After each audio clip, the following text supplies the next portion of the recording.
все здесь. 9000. The 9,687th meeting of the Security Council is called to order. The provisional agenda of this meeting is as follows: the situation in the Middle East, including the Palestinian question. The agenda is adopted. I would like to warmly welcome the distinguished ministers and other high-level representatives present in the Security Council chamber. Your presence today underscores the importance of and the relevance of the subject matter under discussion. In accordance with Rule 37 of the Council's Provisional Rules of Procedure, I invite the representatives of Australia, Bangladesh, Bahrain, Belgium, the plurinational state of Bolivia, Brazil, the Bolivarian Republic of Venezuela, Vietnam, Egypt, Israel, India, Indonesia, Jordan, Iraq, the Islamic Republic of Iran, Ireland, Spain, Kazakhstan, Qatar, Colombia, Cuba, Kuwait, Lebanon, Libya, Liechtenstein, Mauritania, Malaysia, the Maldives, Morocco, Mexico, Namibia, Nicaragua, New Zealand, Norway, Oman, the United Arab Emirates, Pakistan, Peru, Portugal, Saudi Arabia, Syrian Arab Republic, Thailand, Timor-Leste, Tunisia, Turkey, Uganda, Philippines, Chile, Sri Lanka, and South Africa to participate in this meeting. It is so decided. In accordance with the provisional rules of procedure and established practice in this regard, I propose that the Council invite the permanent observer state of Palestine to the United Nations to participate in this meeting. I see no objection. The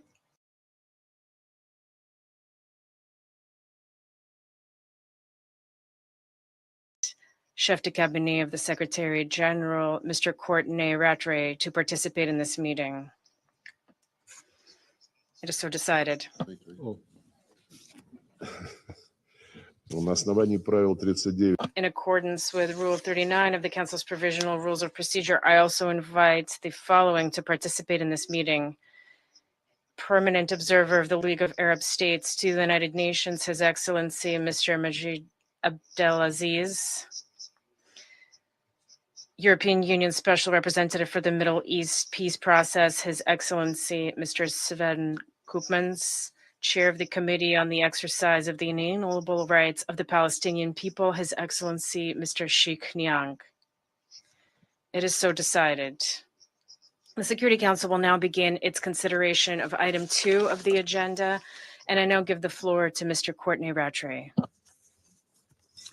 Mr. President, Excellencies, I'm pleased to deliver the Secretary General's briefing on the situation in the Middle East, including the Palestinian question. Remarks are as follows. Last December, the hostilities in Gaza and Israel that have created appalling human suffering, physical destruction, and collective trauma led to my exceptional invocation of Article 99 of the United Nations Charter. 7 months later, the war rages on.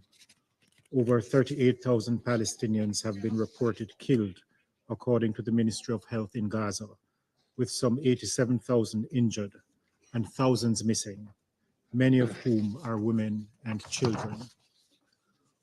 Over 1,500 Israelis and foreign nationals have been reported killed, according to Israeli sources, with more than 7,000 injured and 125 hostages still held in Gaza. The humanitarian support system in Gaza is close to total collapse.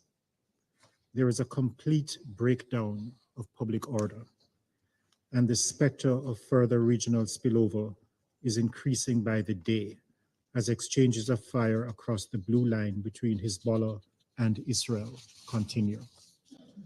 Nothing can justify the horrific acts of terror committed by Hamas and other armed groups in Israel on the 7th of October.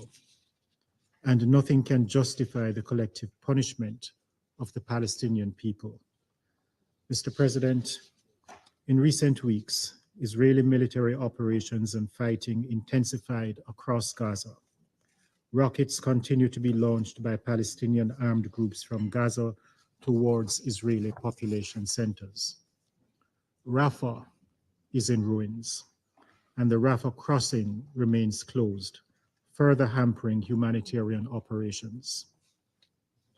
Almost 2 million people have been displaced, nearly the entire population of Gaza, and many of them multiple times. Nowhere in Gaza is safe. Meanwhile, the Integrated Food Security Phase Classification Partnership reports that almost 500,000 people face catastrophic levels of food insecurity. Communicable diseases are on the rise. Chokeholds on the fuel supply have severely reduced access to water, sanitation, hygiene, and health services. The United Nations remains committed to delivering life-saving aid in Gaza, but we face severe challenges and deadly risks. Humanitarian convoys are frequently unable to collect and distribute life-saving goods in safety, including from the crucial Kerem Abu Salem, Kerem Shalom crossing. Attacks on humanitarian aid workers and shelters, as well as strikes on or near health and humanitarian facilities, continue. Lawlessness and criminality are rampant. The parties must fundamentally and urgently change their conduct to address these challenges. The humanitarian notification system and other coordination mechanisms are not effective, resulting in delayed and aborted aid missions and the exposure of humanitarians to mortal risk. The UN still does not have the necessary security equipment in Gaza to manage the extreme risks that our personnel face. Despite ongoing dialogue with Israeli authorities and some improvements, much more is needed.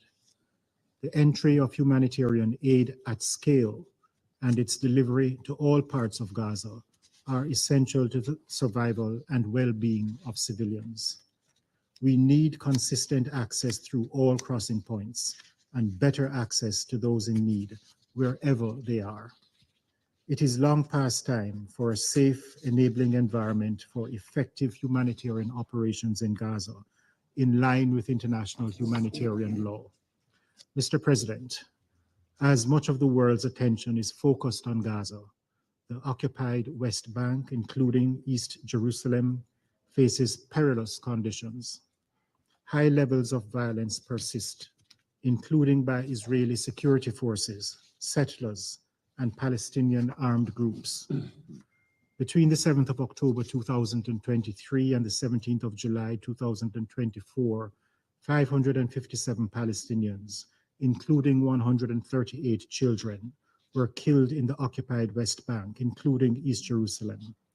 The vast majority were killed in the context of Israeli security operations, including during subsequent exchanges with Palestinian armed groups.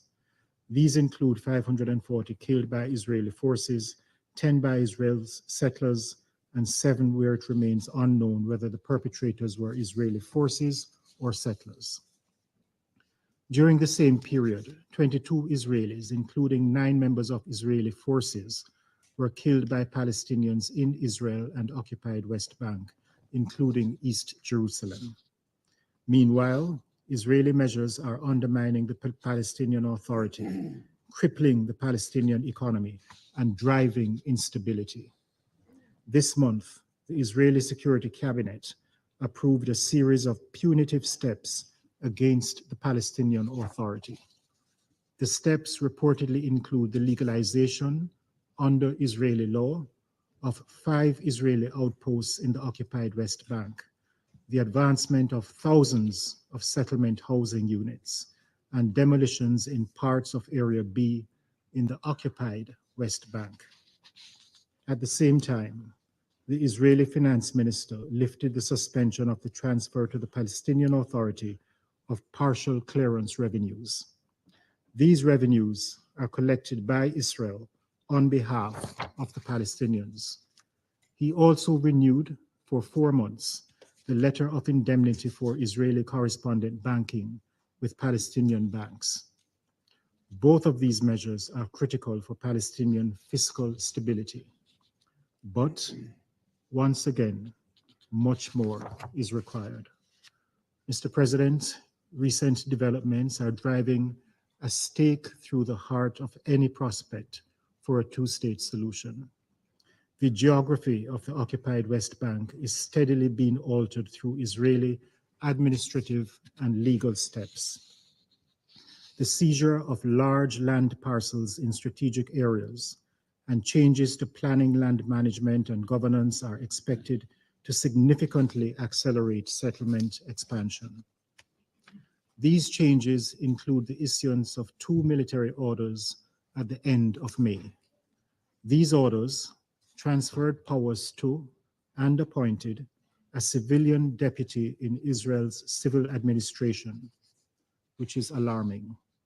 This move is another significant advance in the ongoing transfer of authority over many aspects of daily life in the occupied West Bank, and a further step towards extending Israeli sovereignty over this occupied territory. If left unaddressed, these measures risk causing irreparable damage. Mr. President, we must change course. All settlement activity must cease immediately. Israeli settlements are a flagrant violation of international law and a key obstacle to peace. The violence must end, and the perpetrators of the violence must be swiftly brought to justice. Israel must ensure the safety and security of the Palestinian population. Mr. President, the United Nations is sparing no effort to deliver humanitarian assistance to Palestinians in Gaza and to secure the release of all hostages held by Hamas and other Palestinian armed groups.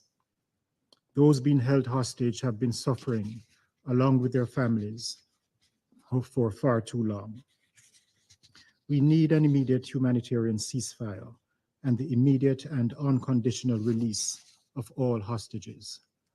With the tireless efforts of Egypt, Qatar, and the United States, negotiations to formulate a deal for the release of the hostages and a ceasefire continue with some reported progress.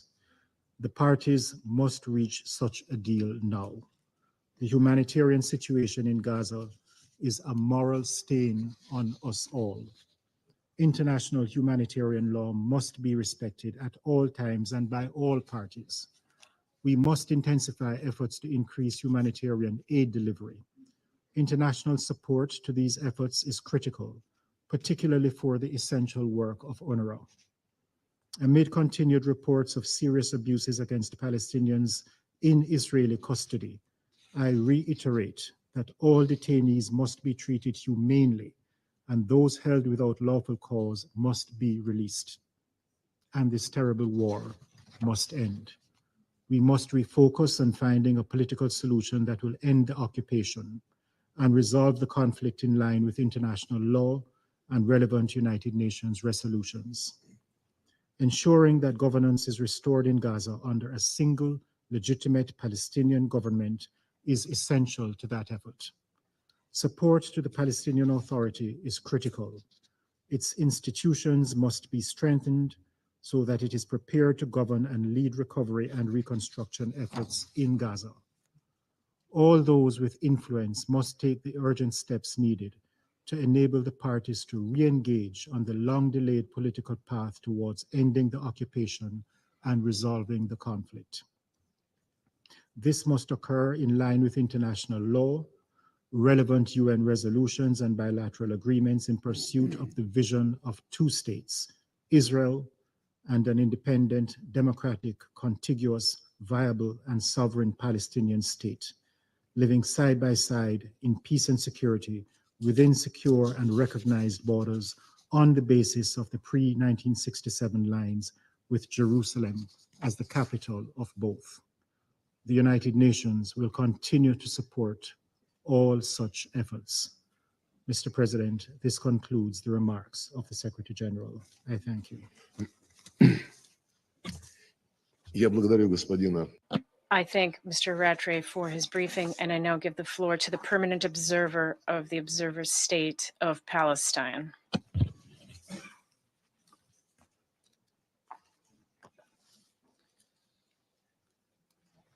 Mr. President, allow me at the outset to express our appreciation for Your Excellency's decision to take part and to chair this meeting at ministerial level, and to the Chief de Cabinet of the Secretary General for his briefing.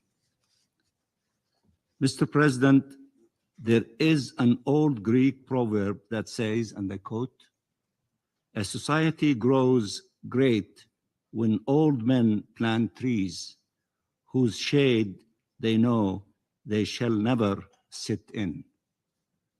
End of quotation. This is the international law-based order put in place by those who endured or witnessed the worst tragedies, tree by tree, to provide shade to future generations. Israel has uprooted every one of those trees in Gaza. It breached every rule ever elaborated, every principle humanity pledged to uphold. It killed those most entitled to protection, civilians, including children, humanitarians, doctors, journalists. It defied every nation on earth and every organ ever set up to uphold the most fundamental rules, from the highest political organs to the highest judicial body, from the Security Council and the General Assembly to the ICJ. Israel is doing so unapologetically. It is committing crimes openly, brazenly, and repeatedly.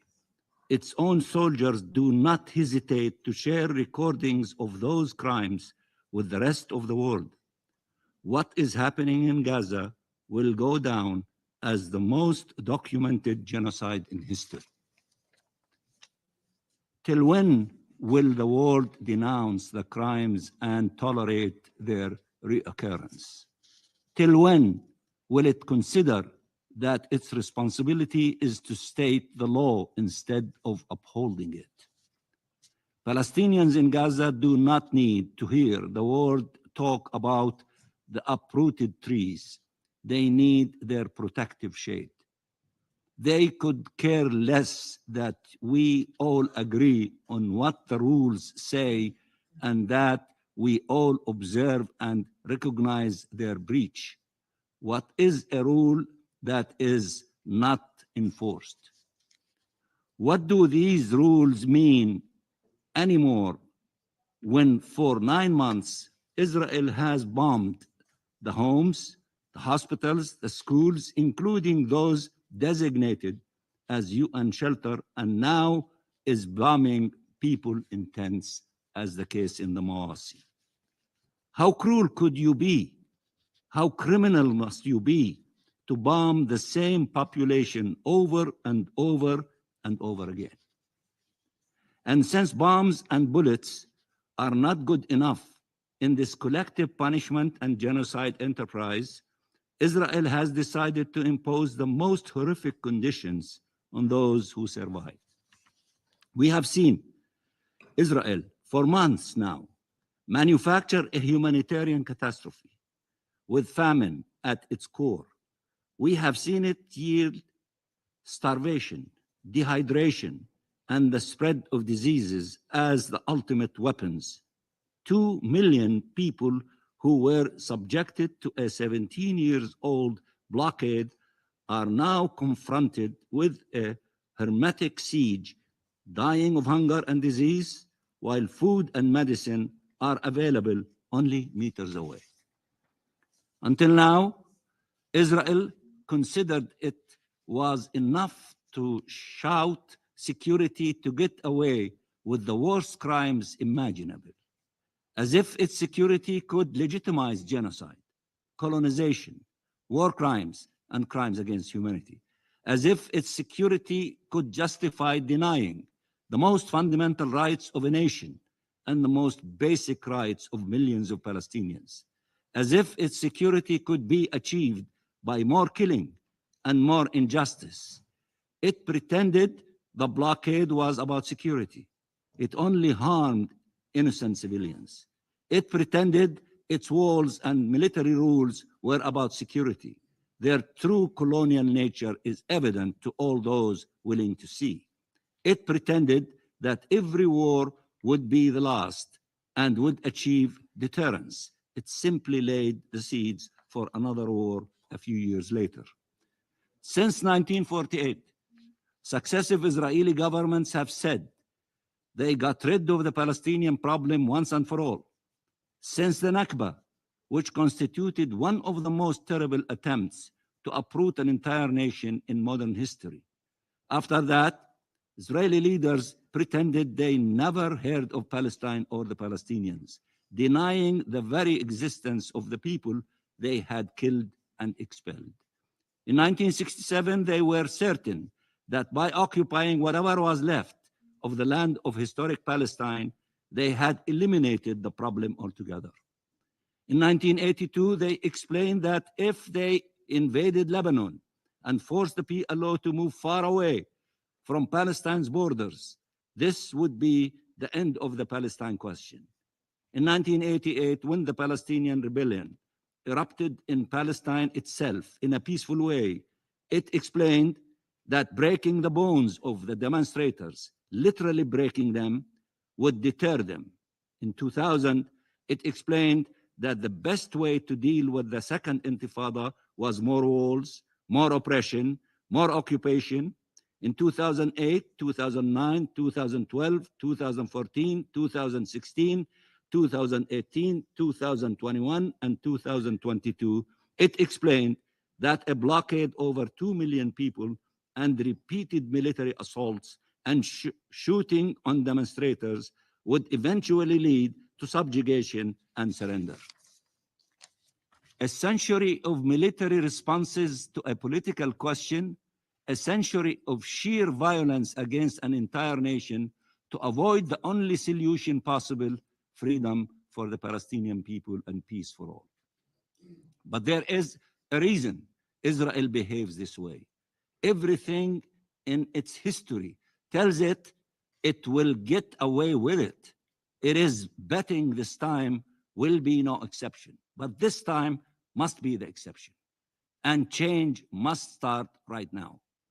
Mr. President, this Security Council adopted Resolution 2735 to achieve an immediate ceasefire leading to a permanent cessation of hostilities. This would not restore the lives of those killed or the limbs of those amputated.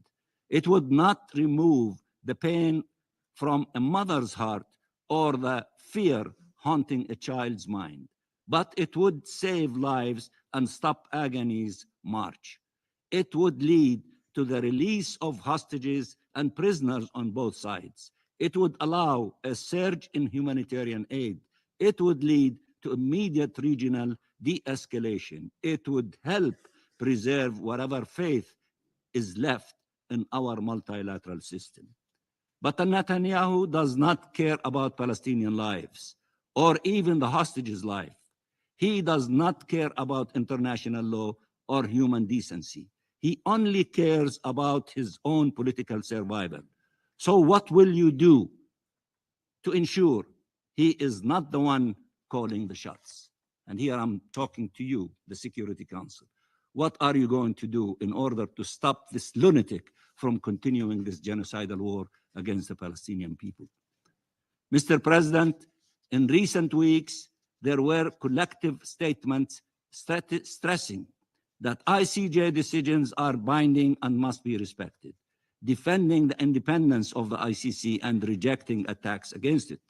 There were shared commitments on UNRWA to which all council members, present and incoming, subscribed together with over 100 countries around the world. There is a global consensus in support of the Palestinian people's right to self-determination and a two-state solution in line with UN resolutions and international law. There is more convergence on the Palestine question than on any other matter on the international agenda. And there is one isolated, fanatic government rejecting this international consensus and attacking every institution entrusted with upholding the international law-based order, accusing its representatives of this order of terrorism and anti-Semitism, killing, detaining, torturing, harassing, intimidating them. Till when will we pretend this government is anything else than what it proclaims to be? Till when its whims will trump international will? Mr. President, our people will live in freedom and dignity on their ancestral land. They will accept nothing less. They will accept nothing else. But fulfilling this right should not come at a price. There is a parallel world in which the international community upheld the rules, in which all nations gathered and took concrete steps to ensure compliance and deter violations, to stop the war and advance peace, where no Palestinian civilian and no Israeli civilian, no Palestinian child and no Israeli child are harmed, where life has prevailed, where two states, Palestine and Israel, live side by side in peace and security, where Palestine is free and future generations take for granted the peace we have achieved, where historians work together to tell the story of our painful journeys with honesty and respect, where mutual recognition is self-evident, where shared humanity is recognized, where no one denies the existence of the other, or discriminates against the other, or denigrates the other, where our region has unleashed its full potential as our destinies no longer collide, but move forward together. Being killed, maimed, oppressed, detained, starved, displaced is not our fate. There is a path that leads to shared peace and prosperity. It is your duty to take every step necessary to reach that destination. Start today. Strengthen those who seek peace rather than arm those who seek extermination. Sanction those who colonize rather than allowing them to punish those who oppose the uprooting and displacement of communities. Protect the victims rather than the perpetrators. Recognize the state of Palestine rather than witness the destruction of the two-state solution. Render your relations with the parties subject to their compliance with the law and the legitimate requirements of peace. Achieve the well-known solution to this political conflict by ending the Israeli occupation, and don't wait till it is transformed into a never-ending religious war. In 2 days, the highest judicial body on earth will render its authoritative opinion on the question of Palestine and on the illegality of the colonial annexationist and supremacist Israeli occupation. I'm referring to the International Court of Justice. This expression of the law should serve as basis for our collective action in the days to come. The law, nothing less, nothing else. All your nations refuse to forego their rights. The Palestinian people will never accept to relinquish theirs.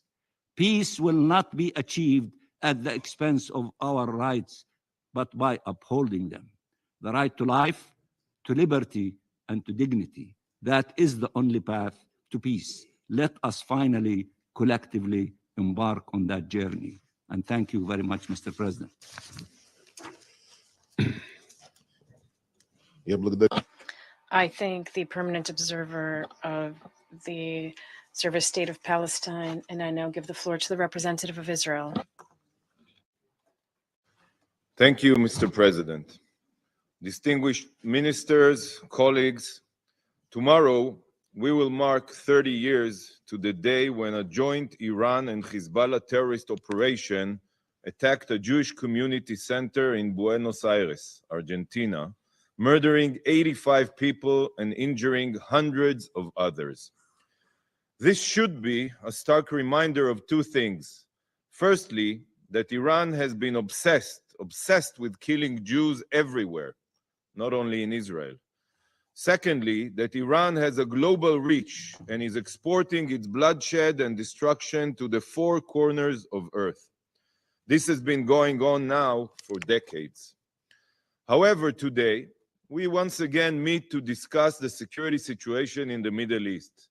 But again, instead of focusing on the root of the problem, the Council will focus on a symptom and not the cause. It is the same old discussion which brings us no closer to peace or security, not for Israel, not for the Palestinians, and not for the region. The true reason for the destruction, devastation, and bloodshed is apparently never to be named and addressed here. It is there for all to see, but there is seemingly a willful blindness here to name its name. This council regularly ignores it. We also heard it today from the chef de cabinet, preferring to focus on Israel. It's always easier. There's a country in our region that is a rogue and failing state, the Islamic Republic of Iran. Iran is failing its people and has subjugated its citizens since 1979, when it launched a revolution that only brought destruction. If one looks at all of the major conflicts in the Middle East, one finds the nefarious fingers of Iran. The people of Lebanon, Syria, Iraq, Yemen, and many others have all suffered because of Iran's attempts to inflame the region. Iran condemns and attacks nations making peace with the state of Israel, as some Arab and Muslim nations have in recent years. However, Iran's leaders still receive the red carpet treatment here only because of hypocrisy or political interest. Since the beginning of the Islamic Revolution, we have heard the refrain, "Death to Israel," and the Zionist regime will be wiped from the pages of history or from the face of earth. They chant it in rallies, and drape their ballistic missiles with these genocidal slogans as they parade through the streets. Only 1 month ago, Iranian Supreme Leader Ali Khamenei published on his X account, and I quote, "Death to Israel" 7 times, a clear call for genocide. Even the Iranian delegation to the United Nations has tweeted an open threat for the destruction of Israel a few weeks ago. Recently, Iran launched over 350 missiles and drones at Israel. What more needs to happen? Colleagues, Iran has taken its annihilationist obsession against the Jewish state to a whole new level, with the digital countdown clock in Tehran showing how many days remain until the destruction of Israel by the year 2040. This is a picture of that clock in the center of Tehran. And this has been ignored for too long. Do not look away. This is not a minor issue. It tells everyone the indisputable intention of the Iranian regime. It is a disgrace, and it will be your disgrace if this continues to be ignored. With the dozens of conflicts raging across the globe, there is no other United Nations member state publicly calling for the countdown to the destruction of another United Nations member state. Where is the outrage? Where is the condemnation? Where is the action? Where are your resolutions? This is a direct attack on the Charter of the United Nations.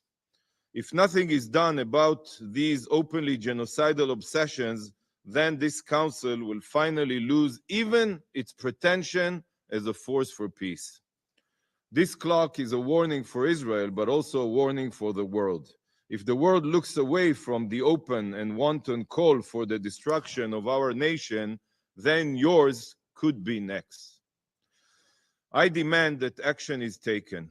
There should be no more meetings with Iranian officials until they have removed this clock, stopped supporting and financing terrorism, and ended the calls for my country's destruction.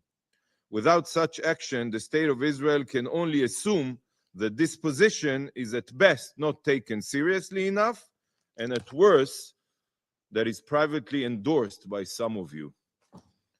These are not mere words, because while the clock continues to tick, the uranium enrichment centrifuges continue to spin. In April, the head of the International Atomic Energy Agency said that Iran is weeks away from having enough enriched uranium to develop a nuclear bomb. Last month, the IAEA Board of Governors called on Iran to abide by its international commitments and seize the dangerous development of its nuclear program. Council members, today you will once again debate the merits of Israel's justified response to the pogrom against Israel on October 7th, a Hamas pogrom financed and inspired by Iran, a pogrom that Iranian officials openly support. Since October 7th, the state of Israel has been attacked totally unprovoked from Lebanon, from Syria, from Iraq, and from Yemen. All of the terrorist groups targeting us have one thing in common, and you know it. They are directed from Tehran. If we reach a situation of full-scale war in Lebanon, it is only because Hezbollah has shot thousands of rockets at Israeli civilians with the support and funding of Iran. You cannot say you didn't know. All of this requires immediate action by this council. Colleagues, the Islamic Republic of Iran is not just an Israel or a regional problem. Iran has supplied military equipment to be used against Ukraine. You know it. Its proxies have turned one of the major global shipping lanes in the Red Sea and Gulf of Aden into no-go areas for international cargo ships. You all know that Iran stands behind these Houthi terror attacks, but you continue to bury your head in the sand and focus on us. Why? Why? Iran is the greatest threat to global stability because its ambitions and destruction are global. The Islamic Republic of Iran is the key to security and stability in the Middle East, and you ignore the key. The greatest outrage and most urgent to address are our 120 hostages, which are held by Iranian-supported and inspired terrorist organizations in Gaza. We demand their immediate and unequivocal release. We have seen again pictures of trembling 18-year girls only yesterday with injuries on their bodies and fear in their eyes. We do not dare to think what horrors they are experiencing at this very minute. I ask you, I beg you to look into their eyes and think about the sheer brutality of what Hamas is doing to them. The disgraceful situation of the hostages alone is a crime against humanity. But Hamas continues to exploit this council's inaction by hiding its commanders among civilians and its military positions in UNRWA schools. Yes, they hide themselves in UNRWA schools, and you continue to ignore that. I can tell you all this. The war will not end until these hostages have been released. We will not leave a single hostage behind. By this brutal kidnapping by Hamas, they are copying the example, again, of their paymasters in Tehran, who starting in November 1979, as we all remember, held 53 American citizens for 444 days against all international norms and humanity. This was the first warning about the intentions of the Ayatollah regime. And now we are merely talking about their latest bloody outrage. For 45 years, the Islamic Republic of Iran has been fanatical about exporting its brand of terror and bloodshed near and far. If the Council continues to ignore the destructive role Iran plays in the Middle East, in all Middle East conflicts, then sadly there will be war and the bloodshed will continue unabated. But if you choose to address this issue properly, we can improve the chances of peace and security in the region. The choice is urgent. The choice is yours. The countless lives of those who will die because of the Ayatollah's grand ambitions for Shiite regional supremacy are in your hands.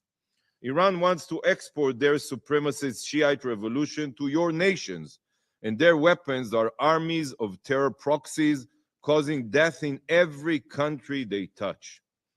Do not be fooled by the sham election and the reformist new president of Iran.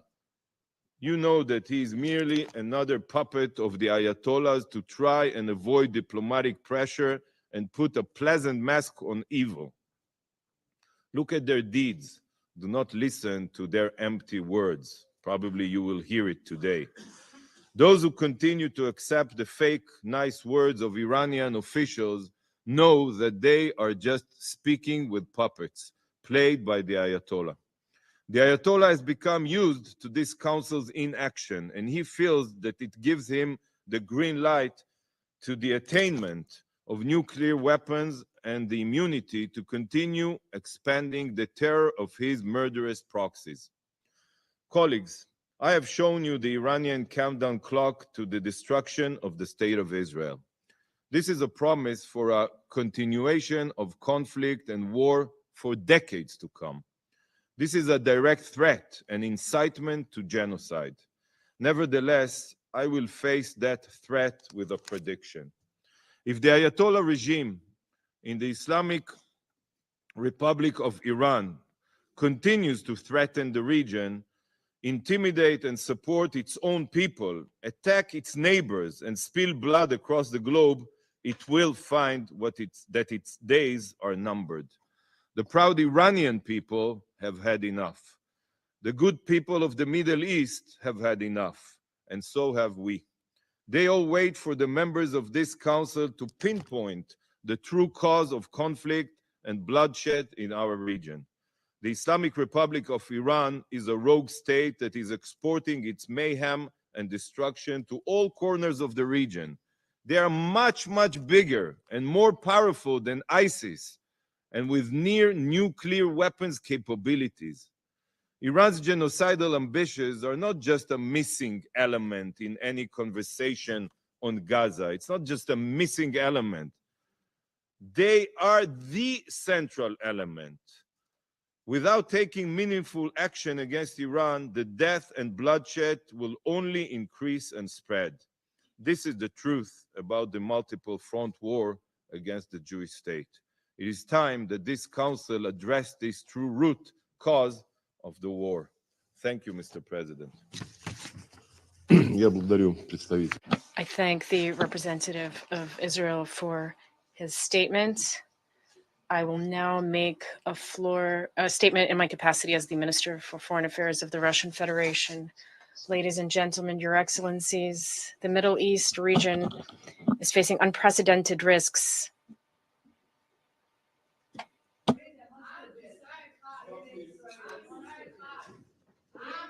Я не понимаю, вы почетче. I don't understand. Speak more clearly. Кто-нибудь один, скажите. One of you can speak clearly to say what you want to say. Не хотите. I see you don't wish to do so. Very well. The Middle East region faces unprecedented risks to the security, well-being, and peaceful lives of its peoples. Waves of violence are spilling out far beyond the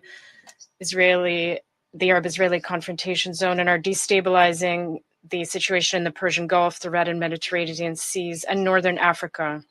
A frank and honest conversation is needed on how to immediately stop the bloodshed and the suffering of civilians and to move towards a long-term settlement of both long-standing and relatively new conflicts.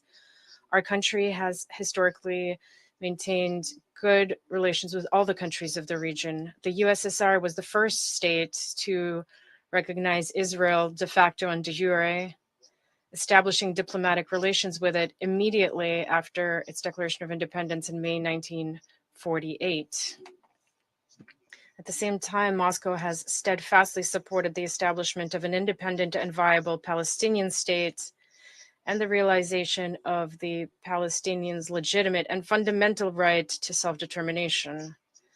In 1949, we supported Israel's application for membership in the UN, provided, and I stress this, provided that GA resolutions 181 and 194 on the partition plan for Palestine and the right of return of Palestinian refugees were implemented. And this was clearly stated when we voted to admit Israel as a UN member. Likewise, today we support the membership of Palestine in the UN. And I note that Palestine's sovereignty as a state has already been recognized by nearly 150 states who are members of the United Nations. We maintain a position that is based on the norms of international law within the framework of various international formats for the settlement of the Palestinian-Israeli conflict and more broadly, the conflict in the Middle East. We believe that it is imperative to implement UN decision, including the above mentioned first resolutions of the General Assembly and key security resolutions 242 and 338, adopted after the end of the Six-Day War and the 1973 October War or Yom Kippur War, as well as resolutions 478 and 497 on the status of Jerusalem and the Golan Heights. We attach particular importance to dialogue with the Arab states and their neighbors, Iran and Turkey.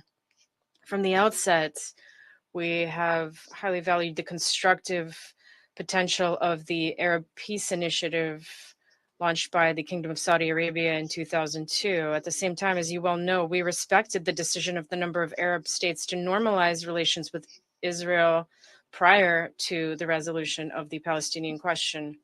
We have supported the inclusion of pan-Arab and Islamic organizations, namely the LAS, the League of Arab States, and the Organization of Islamic Cooperation in the collective efforts within the quartet of international mediators, which unfortunately was buried under the ruins of the so-called American deal of the century. The colonial and mandate-based past of the Middle East and North Africa was and remains a burdensome legacy for the countries of the region. The Sykes-Picot Agreement, the Balfour Declaration, and the so-called White Paper laid time bombs that continue setting off to this day. The situation is made even worse by the West's new geopolitical experiments. We are convinced that the countries of the region should independently, without external interference, determine their own paths towards strengthening the sovereignty and independence of their countries and social and economic development for the benefit of their peoples. This will make it possible to unlock the enormous global, historical, civilizational, religious, and cultural significance of the Middle East and North Africa in the interests of peace and stability. Today, the most critical and urgent issue is, of course, the Palestinian one. This is the fourth time in 10 months that the UN Security Council has met at the ministerial level. 4 resolutions have been adopted. However, the ongoing bloodshed in the occupied Palestinian territories only reaffirms that all of these decisions have remained ink on paper. Russia has consistently opposed terrorism in all its manifestations. We unequivocally condemned the terrorist attack against Israel of October 7th, 2023. However, what is now happening in Gaza is unacceptable collective punishment of the civilian population. The military clearance of the Gaza Strip, the most densely populated place on the planet, which for years has been called an open-air prison, has been underway for nearly 300 days. The large-scale military operation, which Israel has conducted together with its American ally, has resulted in horrifying statistics in terms of casualties and destruction. In 300 days, in 10 months, let's put it that way, in 10 months, there have been almost 40,000 dead and 90,000 injured Palestinian civilians, most of whom are children and women. This is twice as many as the number of civilian casualties on both sides over the 10 years of the conflict in southeastern Ukraine. 10 months have yielded twice as many civilian casualties as 10 years of the conflict in Ukraine after the coup in February 2014. According to the Independent International Commission of Inquiry of Violations of International Humanitarian Law, approximately half of Gaza's population consists of Palestinians under the age of 18. This means that they were born and raised under a total blockade, and in addition to the current escalation of violence, they have lived through other Israeli military operations such as the summer rains and autumn clouds of 2006, hot winter and cast lead of 2008 and 2009, the Pillar of Defense of 2012, Operation Strong Cliff of 2014, and Guardian of the Walls of 2021. Today, Gaza lies in ruins. Housing, schools, hospitals have been almost completely destroyed, and key civilian infrastructure has been rendered inoperable. Infectious disease epidemics, widespread hunger, and a genuine humanitarian catastrophe have unfolded in the Gaza Strip. Safe and sustainable access to all those affected and in need is simply non-existent as fighting continues. The number of casualties among UN and NGO humanitarian personnel is nearing 300 people already, and this is the greatest one-time loss of life for the UN in modern history. Many humanitarian workers were killed along with their families. We express our condolences to the relatives, loved ones, and colleagues of the deceased. On May 7th, an operation was launched to clear Rafah, which is the last remaining refuge for 1.5 million Palestinians who have fled here from all over Gaza. The Rafah crossing was shut down. The Strip has once again become, and I quote, the only conflict in the world in which people are not even allowed to flee, end of quote. That was said by our Secretary General, Antonio Guterres, back in 2009, when he was the UN High Commissioner for Refugees. Nothing has changed since then. The situation has only deteriorated further. The border crossings on the Israeli side are functioning intermittently and with severe restrictions. Far less cargo is being allowed through than was the case even before the current confrontation, when the needs were far lower. The situation is also becoming dire in the West Bank and East Jerusalem, where Israeli military raids and settler aggression continue unabated, with casualties on both sides. Contrary to the demands of UN Security Council Resolution 2334, Israel is not only not decreasing, but is in fact accelerating the construction of illegal settlements. In addition to the expropriation of land and the demolition of Palestinian homes, it is retrospectively legalizing settlement outposts, the construction of which has been recognized as illegal even under Israeli law.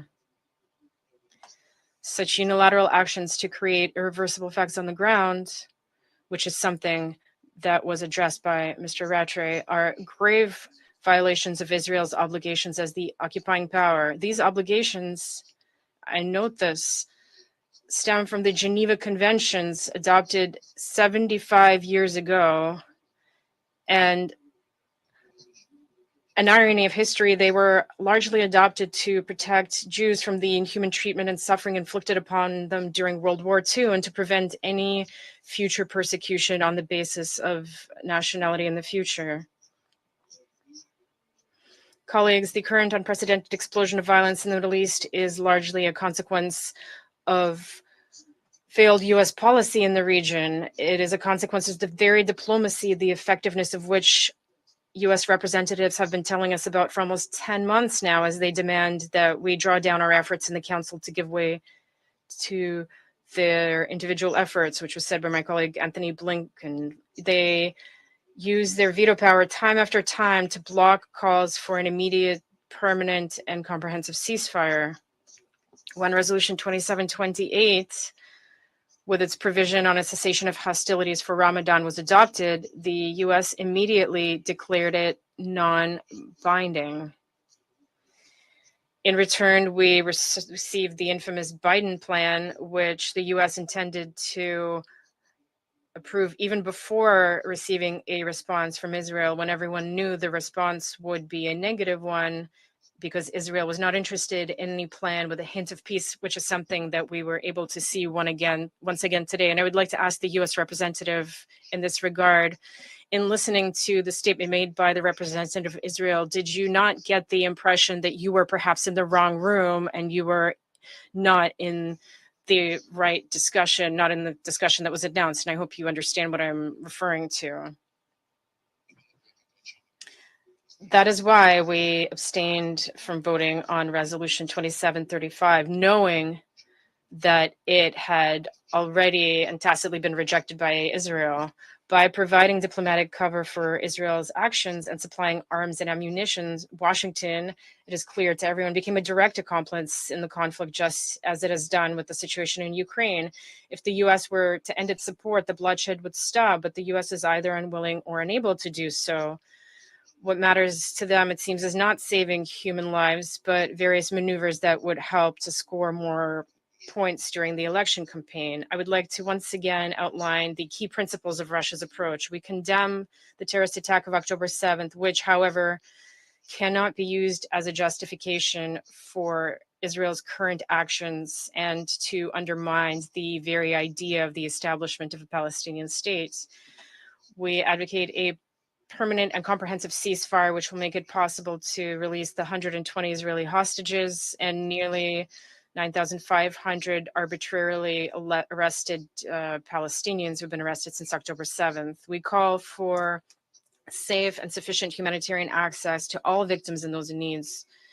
We reaffirm the key mandate of UNRWA as a unique body for providing assistance to Palestinians in the occupied territories and in neighboring Arab countries. We insist on an immediate cessation of unlawful settlement activity.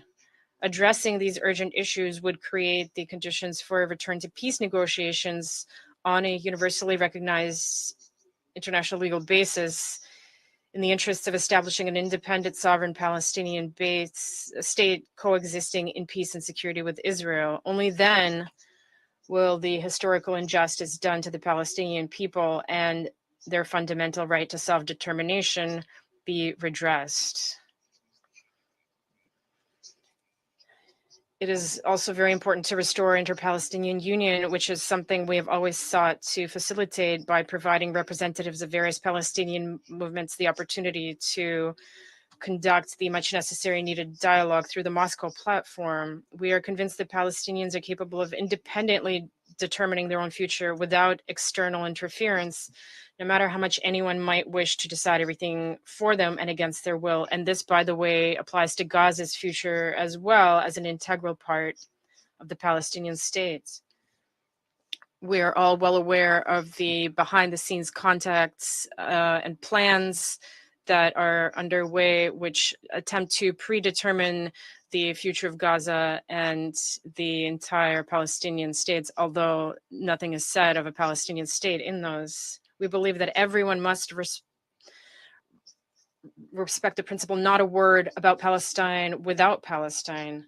Our proposal remains in force to bring together all external actors who have influence on the various factions in Gaza and the West Bank, and who can, if they speak with one voice, help overcome the division within Palestinian ranks.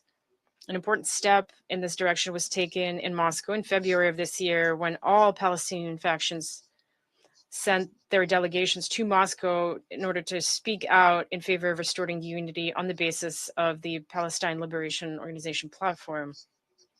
Today, we all have a responsibility to stop the unfolding human tragedy. In addition to the military operation in the occupied Palestinian territories, Israel's other neighbors are also at risk of being drawn into a major confrontation with Israel. Tensions along the blue line between Lebanon and Israel are growing by the day. Israeli officials have publicly announced plans to open a northern front. Hezbollah is also prepared to join the fray and warns of its readiness to fight back against invasion.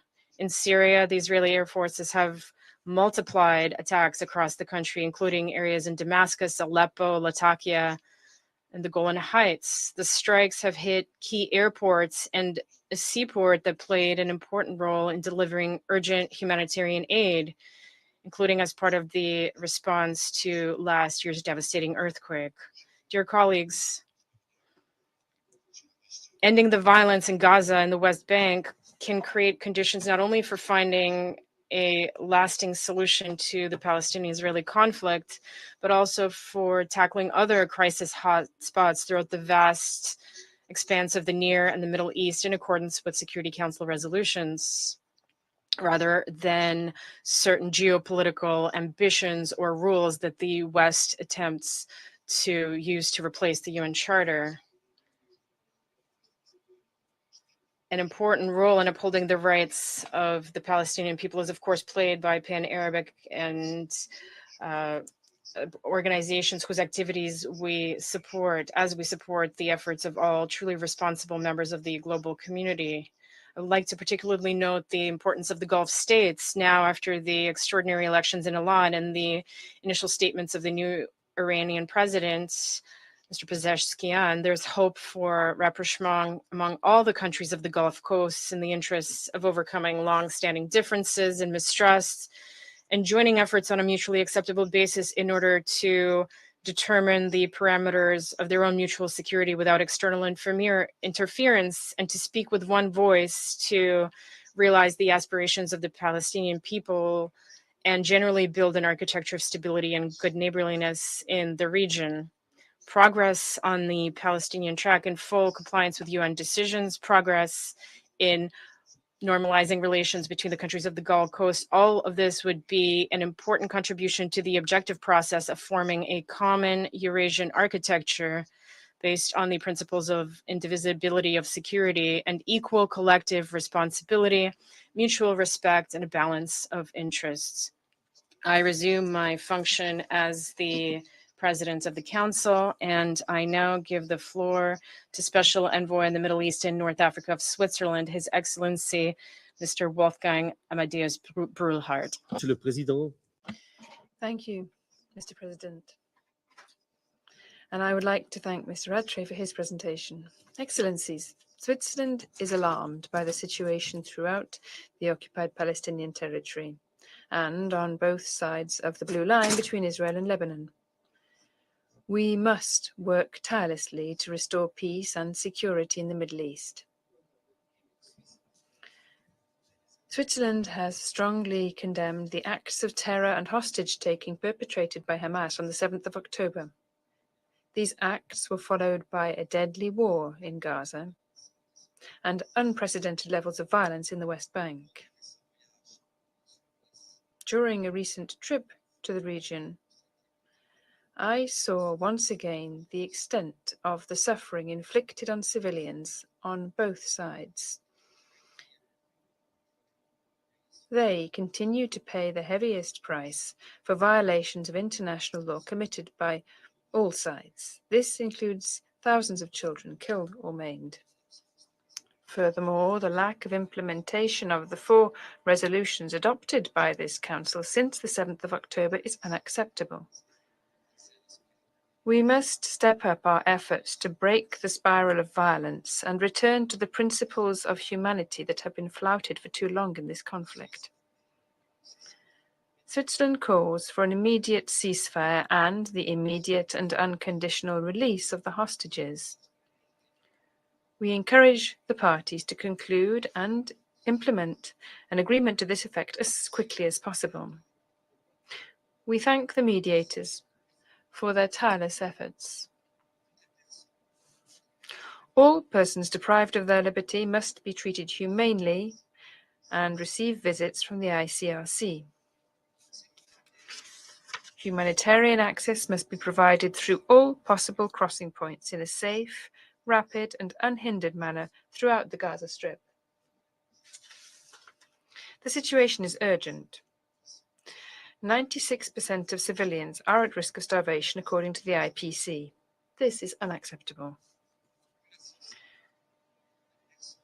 The civilian population, persons who are hors de combat, and civilian property, such as residential buildings, schools, and buildings, must not be attacked.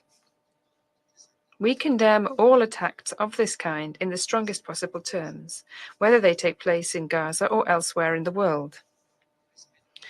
Respect for the principles of distinction, proportionality, and precaution in the conduct of hostilities are obligations under international humanitarian law. And this applies even in the context of the fight against terrorism. In Resolution 2730, this Council reaffirmed the protection of personnel and property employed in humanitarian operations. Excellencies, a ceasefire in Gaza will make a major contribution to regional de-escalation. But it is not enough. To return to the path of peace, respect for international law in the West Bank, including East Jerusalem, is essential. To this end, Israel must refrain from taking measures that would introduce permanent changes, particularly demographic and administrative changes in the occupied territory. However, we note with concern the transfer of governance of civil affairs to the West Bank.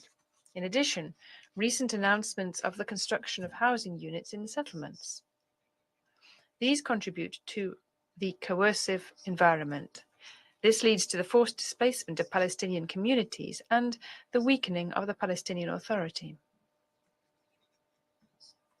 Settlements are illegal under international law. They are a major obstacle to peace and to the implementation of the solution of two democratic states, Israel and Palestine, living side by side in peace within secure and recognized borders. Only a political solution will bring lasting peace to the Middle East. The way forward begins with respect for international law and dialogue between parties to the conflict, the states of the region, the members of this Council, and other key players. My recent discussions in the region and beyond have confirmed to me that such a path requires the support of us all. And I repeat, of us all. Alongside you, Switzerland is ready to play its part in this difficult but necessary process and to support any effort to reopen the way to peace. Thank you very much. Я благодарю. I thank His Excellency Mr. Bullerhard for his statement. I now give the floor to the representative of the United States. Thank you, Mr. President. And thank you, CDC Rattray, for your briefing on behalf of the SG. Colleagues, in 1950, Ralph Bunche won the Nobel Peace Prize for his work helping sow peace in the Middle East between Israel and its neighbors. And in his lecture in Oslo, he said something prescient, something that rings true 3/4 of a century later. He explained that, and I quote, "The world and its peoples being as they are, there's no easy or quick or infallible approach to a secure peace. It is only by patient, persistent, undismayed effort, by trial and error, that peace can be won," unquote. And this council knows well nothing about securing peace is easy, and progress is certainly not as quick as we all wish it would be. We see that in the ongoing talks for an immediate ceasefire with hostage release in Gaza. And yet, the United States, Qatar, Egypt, and so many of our other partners remain persistent.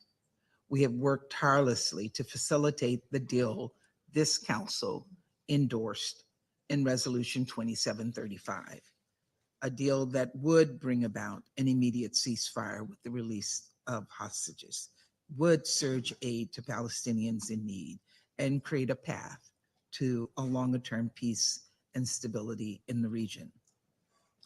Colleagues, because of our unity, because this council was able to speak with one voice and back a concrete, realistic plan, there has been progress. Israel and Hamas have now both agreed to the ceasefire framework endorsed by the Council in Resolution 2735. There's still gaps to be closed, and this Council must keep pressure on Hamas to accept the deal outlined in Resolution 2735 and begin implementing it without delay and without conditions. This is what we all want here in this Council.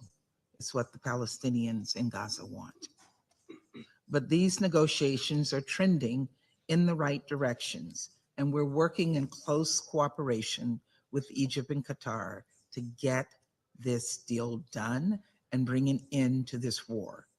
It is also vital that the United Nations and humanitarian agencies have the resources and support needed to surge additional aid, some 600 trucks worth every single day into Gaza as soon as that deal takes effect. Until then, it remains the United States' view that Israel must take additional immediate steps to eliminate barriers to the delivery of aid at scale. We thank those countries in the region, including Egypt and Jordan and Cyprus, who have enabled aid delivery to Gaza through their territory, and we hope all of them can do more to help meet the staggering need in this critical moment. While we've seen progress addressing longstanding requests from the United Nations and humanitarian organizations, other requests, particularly related to communications equipment vital for deconfliction processes, remain unresolved. We urge the government of Israel to work with the UN to overcome these and other roadblocks. Colleagues, Senior Coordinator Cog briefed us about the catastrophic humanitarian situation in Gaza. Palestinian civilians are living in hell. Over and over, they've had to flee from one place to another in search of safety.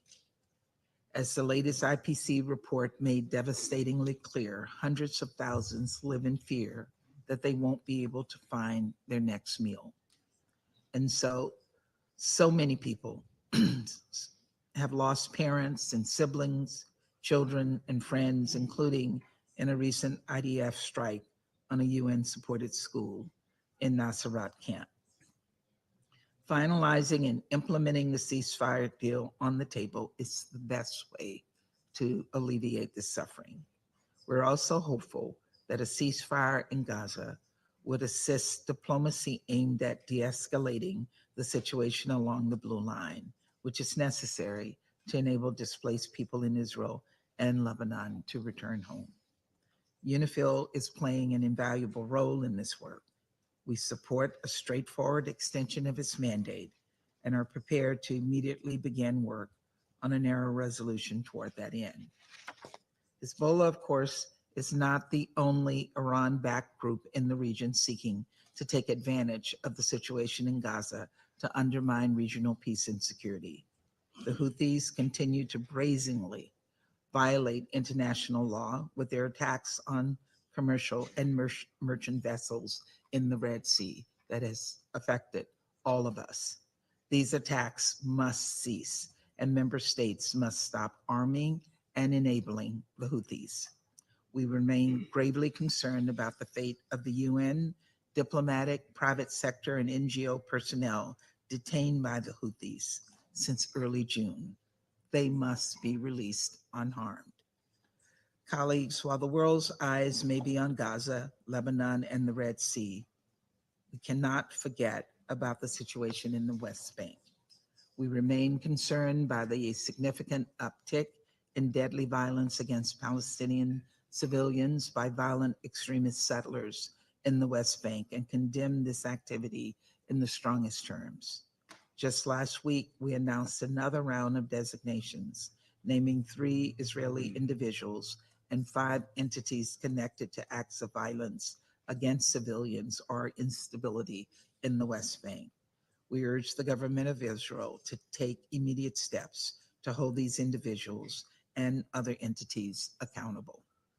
We also reiterate our concern over Israel's recent announcement expanding settlements, declaring expansive state lands, and legalizing outposts. Unilateral actions, like the government of Israel's settlement program, are inconsistent with international law and detrimental to a two-state solution. We welcome reports that Israel will extend the correspondent banking relationship for 4 months and release a portion of the PA's clearance revenues. And we call on Israel to extend correspondent banking for at least 12 months, as well as release all of the withheld clearance revenues. The viability of the Palestinian Authority is essential to stability in the West Bank.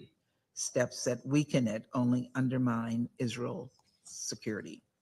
Finally, we encourage Israel to join members of this council in supporting the PA's reform program. Colleagues, in the same Nobel lecture that I mentioned earlier, Ralph Bunche admitted that, and I'll quote again, "It's not easy to speak of peace with either conviction or reassurance," unquote. And yet, to speak of peace, to work toward peace, is urgently needed. And it is the task before every one of us in this council, not to point fingers, and certainly not to seed divisions. And so the United States remains steadfast in our efforts to pressure Hamas to take the steps necessary to close gaps at the negotiating table and finalize the ceasefire deal endorsed by this council, to bring the hostages home, including the 8 Americans still held by Hamas for over 280 days, to support humanitarian access into and across the entire Gaza Strip, and to meet the urgent protection needs of Gaza's most vulnerable, to promote regional security and continue to work toward a two-state solution where Israelis and Palestinians alike can live in peace and in dignity, and to commit to patient, persistent, undismayed efforts so that peace can be won. Thank you. Я благодарю.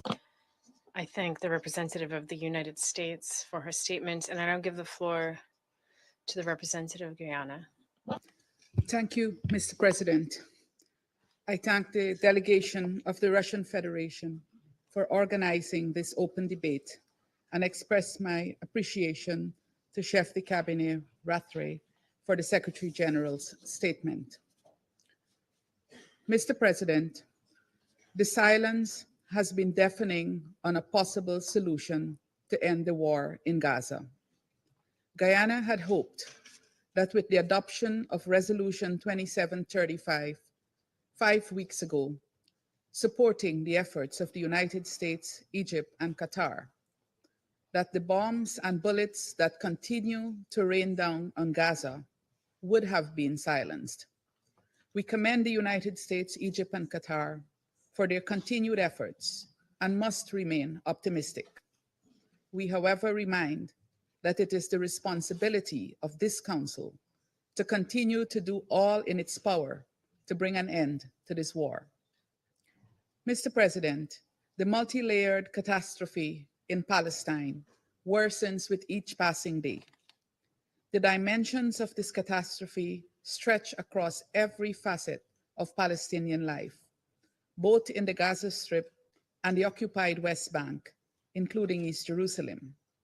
Its principal characteristics are oppression and repression, indignity and impunity, destruction, deprivation, and death.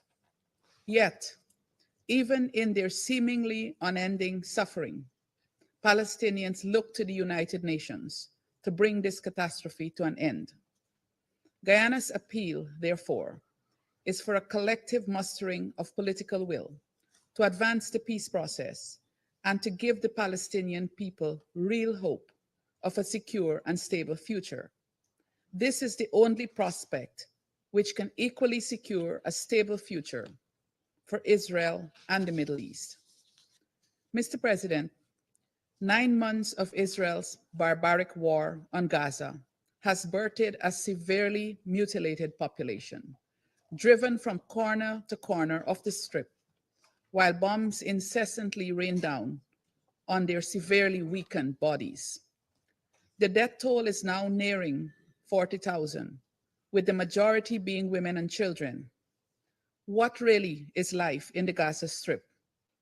Bombs, starvation, inadequate health care, and essential goods and services have seen the population being robbed of everything necessary for their survival. The continued impediments to the entry of humanitarian aid in contravention of legally binding decisions of the Security Council represent a complete disregard of international law obligations, particularly international humanitarian law. Guyana notes, for example, that though the Karam Shalom Karam Abu Salem crossing is open, only a trickle of aid has entered through this crossing because there is an active combat zone between the crossing and the place where Palestinian civilians are residing. It is therefore nearly impossible to transport aid via this route. We must also recall that the overall security situation in the Gaza Strip remains precarious owing to the indiscriminate bombardment and the general breakdown of law and order, a breakdown entirely attributable to the desperation engendered by the prevailing circumstances. Mr. President, for months, we have seen targeted attacks against key civilian infrastructure, including healthcare facilities and schools. Refugee camps have not been spared. Indeed, attacks against camps have intensified. In recent weeks, Al-Mawasi, Burej, Nusirat have all been attacked. Yet we hear that a ceasefire agreement cannot be reached due to red lines. What red lines are there that allow for the continuous killing of women and children and the bombing of schools, refugee camps, and hospitals? Guyana condemns this wanton violence in the strongest terms and calls on Israel to adhere to its obligations under international law, including international humanitarian law. We also demand that other UN member states uphold their duty to ensure that these obligations are upheld. The UN Charter and international legal instruments are not an a la carte menu from which we choose at our convenience. We are also seeing a ramping up of attacks against the UN, both in rhetoric and in physical bombardments, against UN staffers and facilities. UNRWA's facilities are being destroyed by Israel. 70% of UNRWA schools have been bombed. UNRWA's headquarters in Gaza have been decimated. Nearly 200 UNRWA staffers have been killed in this war. And the situation in the West Bank has also heated up considerably. Mr. President, this is an extremely dismal reality, and we must extinguish this inferno. Guyana calls for an immediate and unconditional ceasefire and urges the parties to prioritize the protection of civilians as dictated by international law. We also call for the immediate and unconditional release of all hostages and Palestinians detained without trial in Israeli prisons. We urge adherence to the various resolutions of this Council. Guyana also calls for the scaling up of humanitarian assistance into Gaza. We stress in particular that the type of food assistance reaching the civilian population must be of high nutritional value, considering the dire state of food insecurity and nutrition. We underline the obligation of Israel as the occupying power to ensure that the population has access to humanitarian relief. We call on Israel to uphold this obligation and echo the demands of the International Court of Justice in this regard. Guyana further calls for the protection of UN and humanitarian personnel.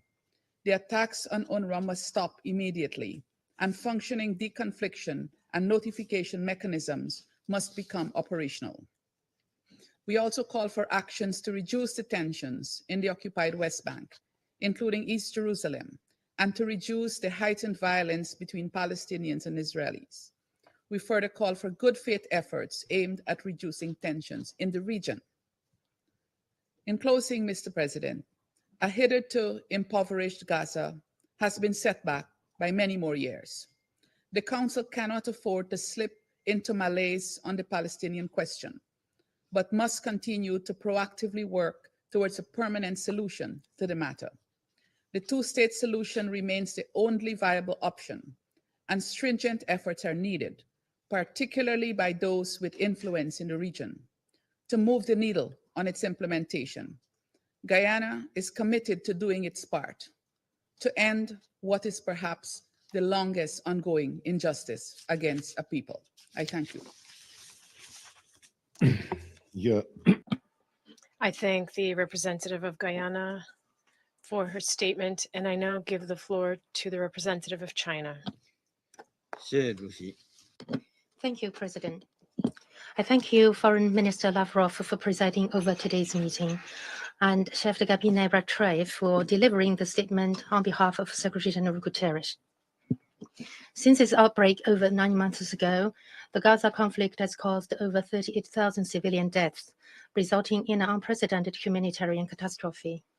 The situation continues to deteriorate, with millions of Gazans repeatedly being forced to move.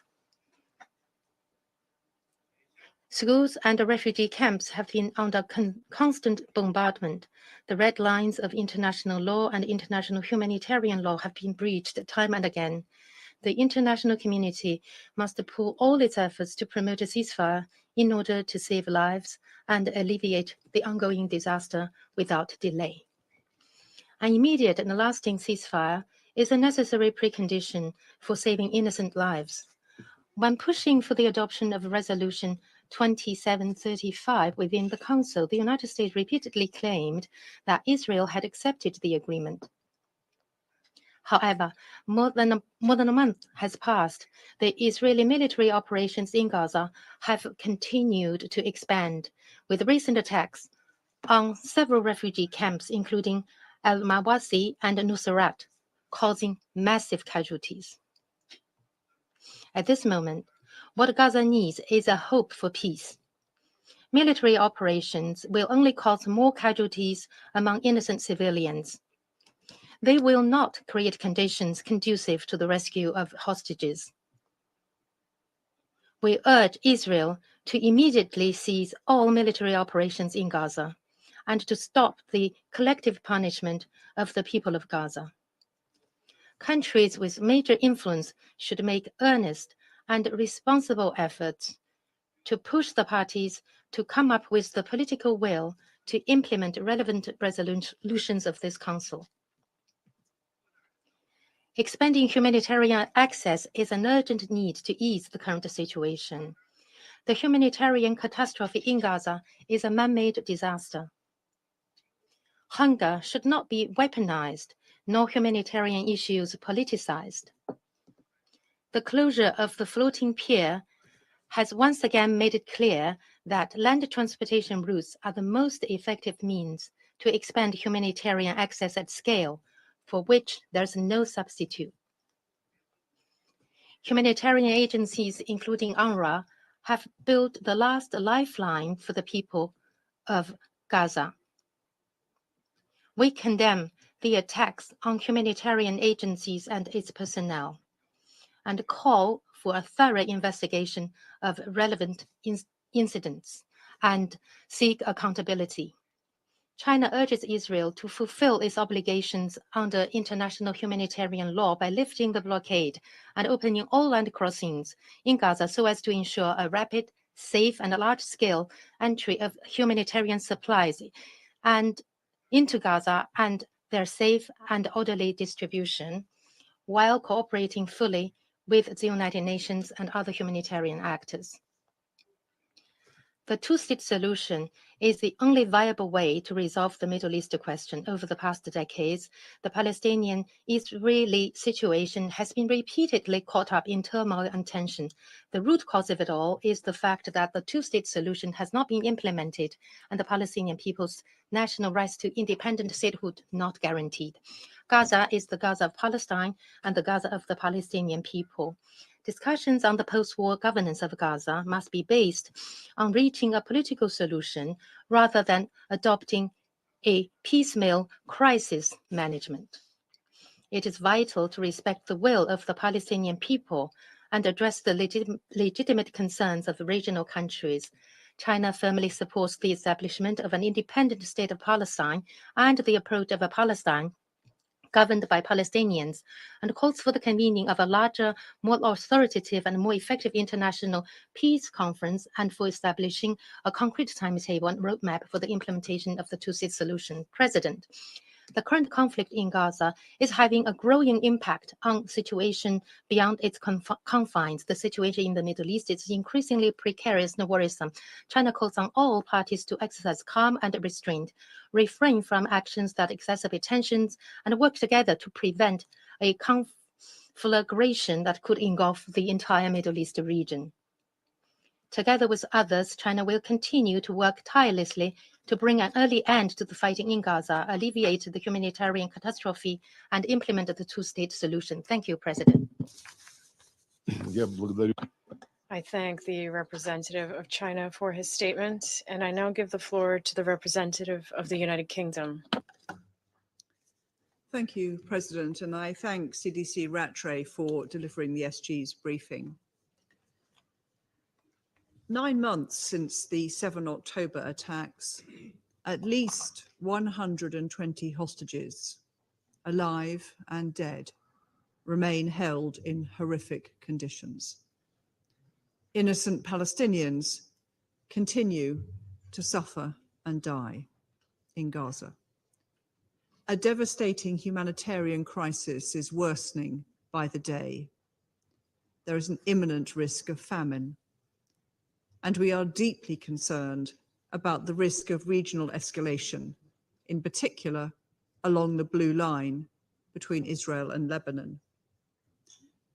President, in one of his first acts as UK Prime Minister, Sir Keir Starmer set out the urgent need for an immediate ceasefire, immediate release of all hostages, and an immediate surge of humanitarian aid into Gaza.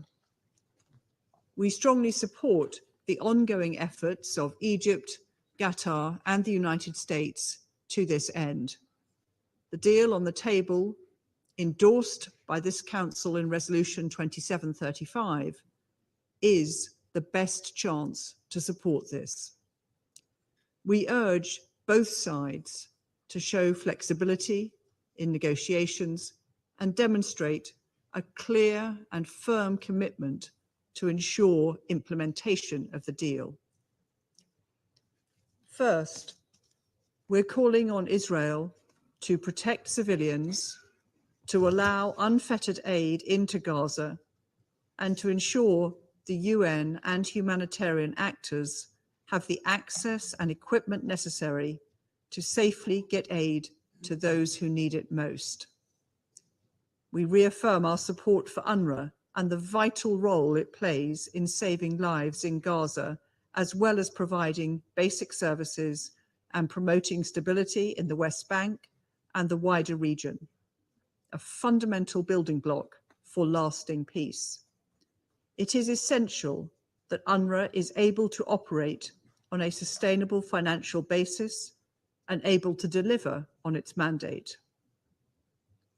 Second, we express our serious concern at the escalating violence perpetrated by settlers in the West Bank. We condemn recent Israeli expansion of settlements.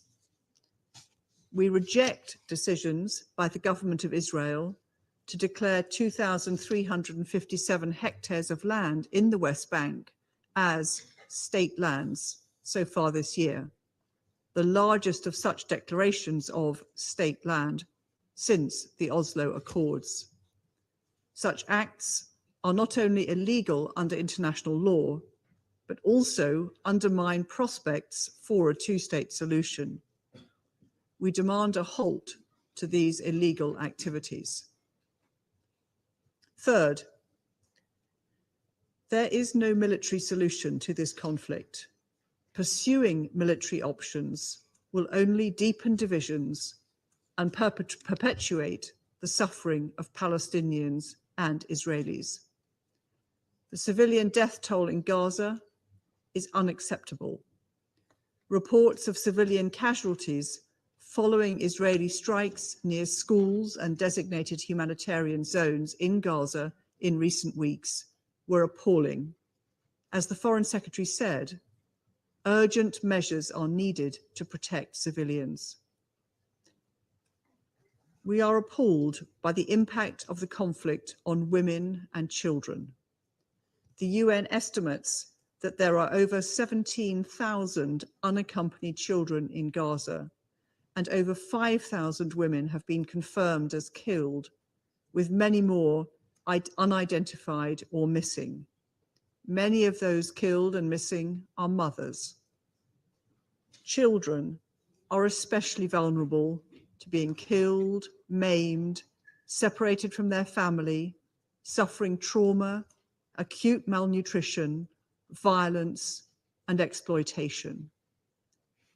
Women and girls in Gaza face a desperate struggle to access food and ensure basic hygiene, health, and dignity in the face of unfathomable sanitary conditions, rape, and conflict-related sexual violence.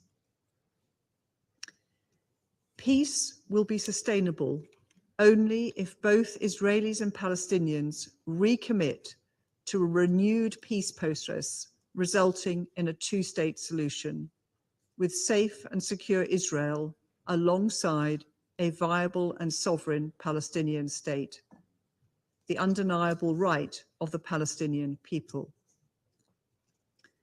The UK Foreign Secretary's visit to the region this week signifies our unwavering commitment to this end.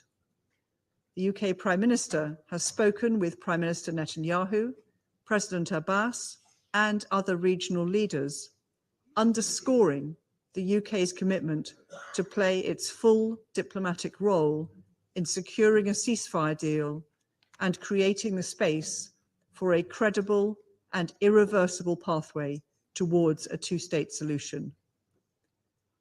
The world needs a safe and secure Israel alongside a viable and sovereign Palestinian state. I thank you. Я благодарю представителя. I thank the representative of the United Kingdom, and I give the floor to the representative of the Republic of Korea. Thank you, Mr. President. I thank the Chief of the Cabinet, Rattray, for his briefing on behalf of the Secretary General.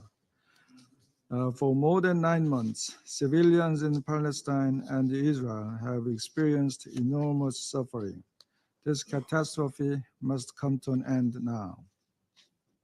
As Resolution 2735 demands, Hamas must accept the deal without further delay or more conditions, and both parties must faithfully implement it.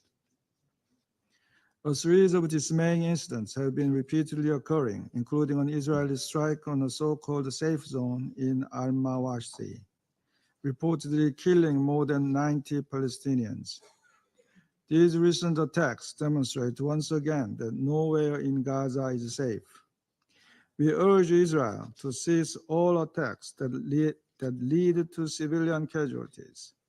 When civilians are routinely killed and civilian infrastructure is habitually targeted, Israel is not doing what it describes as everything to protect civilians. As repeatedly stressed by all members of this Council, Israel must abide by its obligations under international law, including international humanitarian law. Israel must implement measures to abide by the rules of distinction, precaution, and proportionality. Hospitals, schools, places of worship, and humanitarian facilities must not be targeted under any circumstances.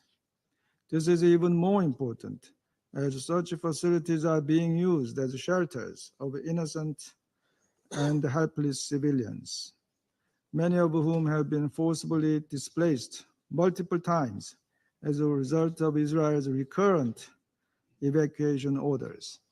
At the same time, Hamas must also cease endangering Palestinian and Israeli civilians by using densely populated areas in Gaza as a basis to launch rockets that target Israel. Humanitarian aid must not be hindered as famine spreads. In spite of the operationalization of the UN 2720 mechanism enhancing the management of humanitarian aid into Gaza, delivery of aid inside the Strip is nearly impossible, which is largely attributable to Israel's negligence of ensuring law and order in Gaza.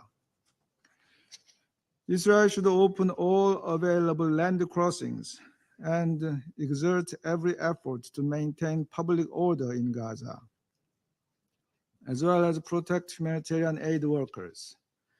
We are also deeply alarmed by the ongoing deterioration of the situation in the West Bank. Since its adoption in 2016, Resolution 2334 has not been implemented, as Israel has expanded its settlement activities in the West Bank, including East Jerusalem. It is particularly alarming that Israel has seized more land in the West Bank so far this year than in the past 20 years combined, which indicates the accelerating trend of settlement expansion. Military operations by Israeli forces in the West Bank, worsening settler violence, and the demolition of Palestinian homes are ever more troublesome as they are executed with near impunity. Inflammatory rhetoric and actions by Israeli high-level officials are adding fuel to the fire. We strongly urge Israel to stop all settlement activities, respect the legitimate rights of the Palestinian people, and hold the perpetrators accountable. Mr. President, the entire Middle East is on the precipice of even more dangerous hostilities. The situation across the blue line is of utmost concern, with daily exchanges of fire between Israel and Hezbollah expanding in scope and intensity in total disregard of Resolution 1701. Hezbollah's armed presence in southern Lebanon is an ongoing violation of this resolution, and the traumatic experience of Israel of October 7 may have increased the hardline approach of the IDF across the blue line. This in turn further worsens the political and economic crisis in Lebanon, where 5 million Lebanese share their small land with around 2 million refugees, including 1.5 million Syrians. Recent worsening public sentiment in Lebanon due to the large number of Syrian refugees is another concerning factor that exacerbates regional instability. Continuous exchanges of fire across the blue line amid repeated warnings against a full-fledged war between Lebanon and Israel are also threatening the safety of UNIFIL, including the Republic of Korea's peacekeeping personnel. In addition, ongoing attacks against vessels by the Houthis in the Red Sea and repeated attacks between Israel and Syria also elucidate the dangerous escalation in the region. The entire world should exert its utmost efforts to avoid a full-scale regional war. We call for maximum restraint by all parties in the region, both national and non-state actors. I thank you, Mr. President. I thank the representative of the Republic of Korea, and I now give the floor to the representative of Algeria. Mr. President, at the outset, I would like to thank the Russian Federation for organizing this meeting. I also extend our gratitude to Mr. Courtney Rattray for his insightful briefing. For over 9 months, the Israeli occupation aggressions against the defenseless Palestinian people has persisted, resulting in a devastating toll of casualties. Around 130,000 Palestinians have been martyred and wounded. The international community appears powerless to stop the relentless killing machine that targets innocent people in the street of Gaza. The suffering of the people of Gaza worsens daily. The Israeli occupying forces displace Palestinians for their homes, destroy their communities, and inflict death with impunity. We call for accountability. I repeat, we call for accountability. It is not an option, it is a must, and it matters. Unfortunately, the international community has yet to implement effective measures to stop these atrocities.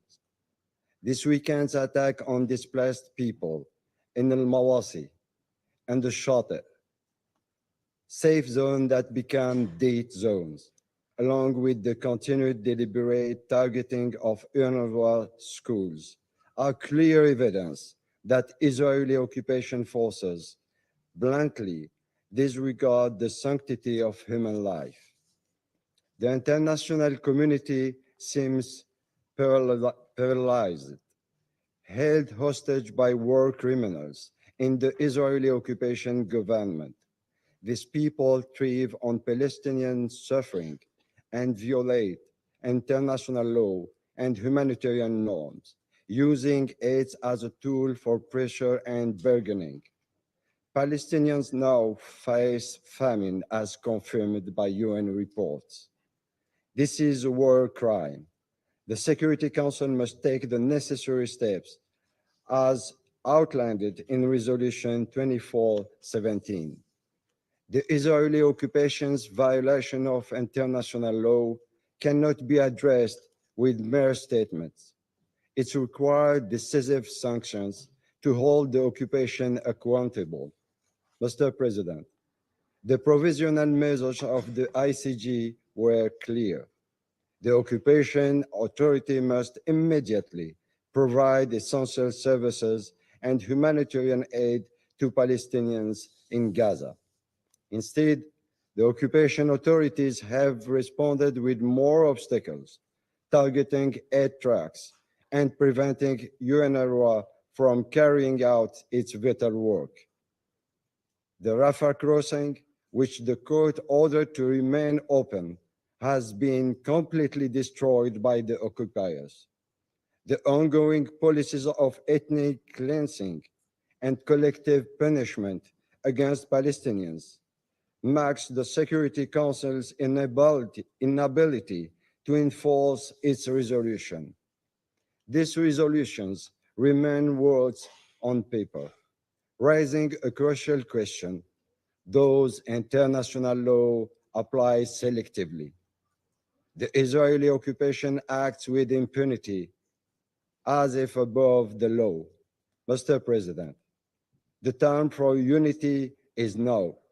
Let us put aside difference and work towards an immediate ceasefire in Gaza and a lasting, just solution for Palestine. This solution must be based on international consensus, upholding the Palestinians' right to self-determination and the establishment of their independent state on their ancestral land, a fate that they decide for themselves. To conclude, as affirmed by the President of the Republic, Mr. Abdelmajid Tebboune, Algeria, which paid a high price to restore its sovereignty and independence, will remain steadfast in supporting the Palestinian people until they obtain their full rights. Mr. President, the horrific image of killing and destruction that we see today in the occupied territories must mark the last chapter of Palestinian suffering. The lives lost, the bloodshed, must pave the way for an independent Palestinian state with Al-Quds al-Sharif as its capital. Thank you very much. Я благодарю. I thank the representative of Algeria for his statement, and I give the floor to the representative of Sierra Leone. Thank you, Mr. President. I thank the Russian Federation Presidency of the Security Council for convening this high-level open debate.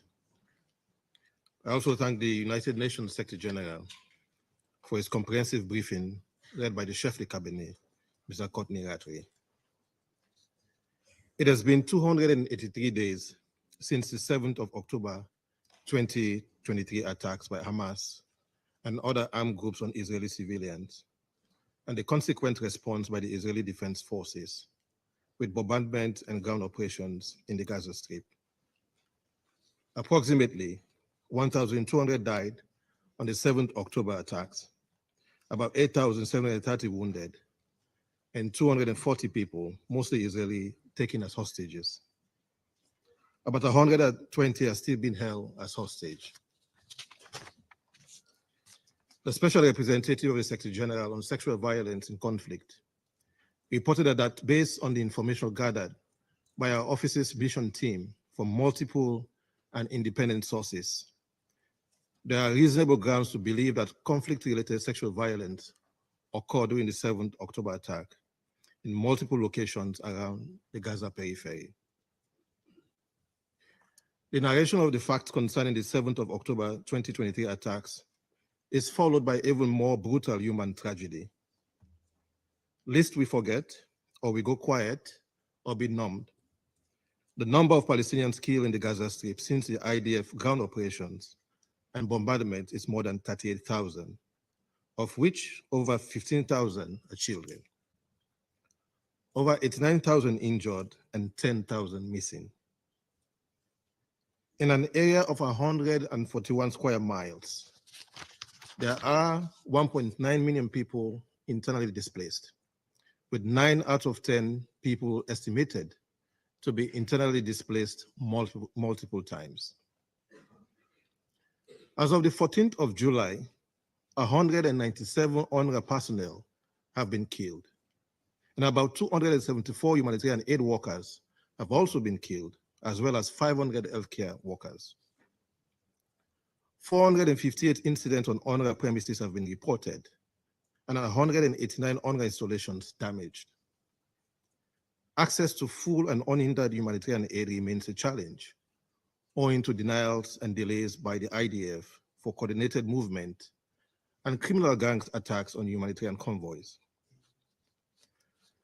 Karem Abu Salem, current Shalom crossing, which has been designated as a primary crossing for humanitarian cargo, is not fully operational due to active fighting and insecurity around the crossing, with the breakdown of public order due to the absence of law enforcement personnel.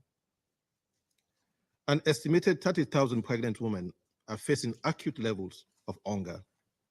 More than 10,000 are on the verge of famine, and close to 7,000 are in famine conditions. There exist major concerns regarding waste management, sewage control, and high risk of waterborne disease outbreak.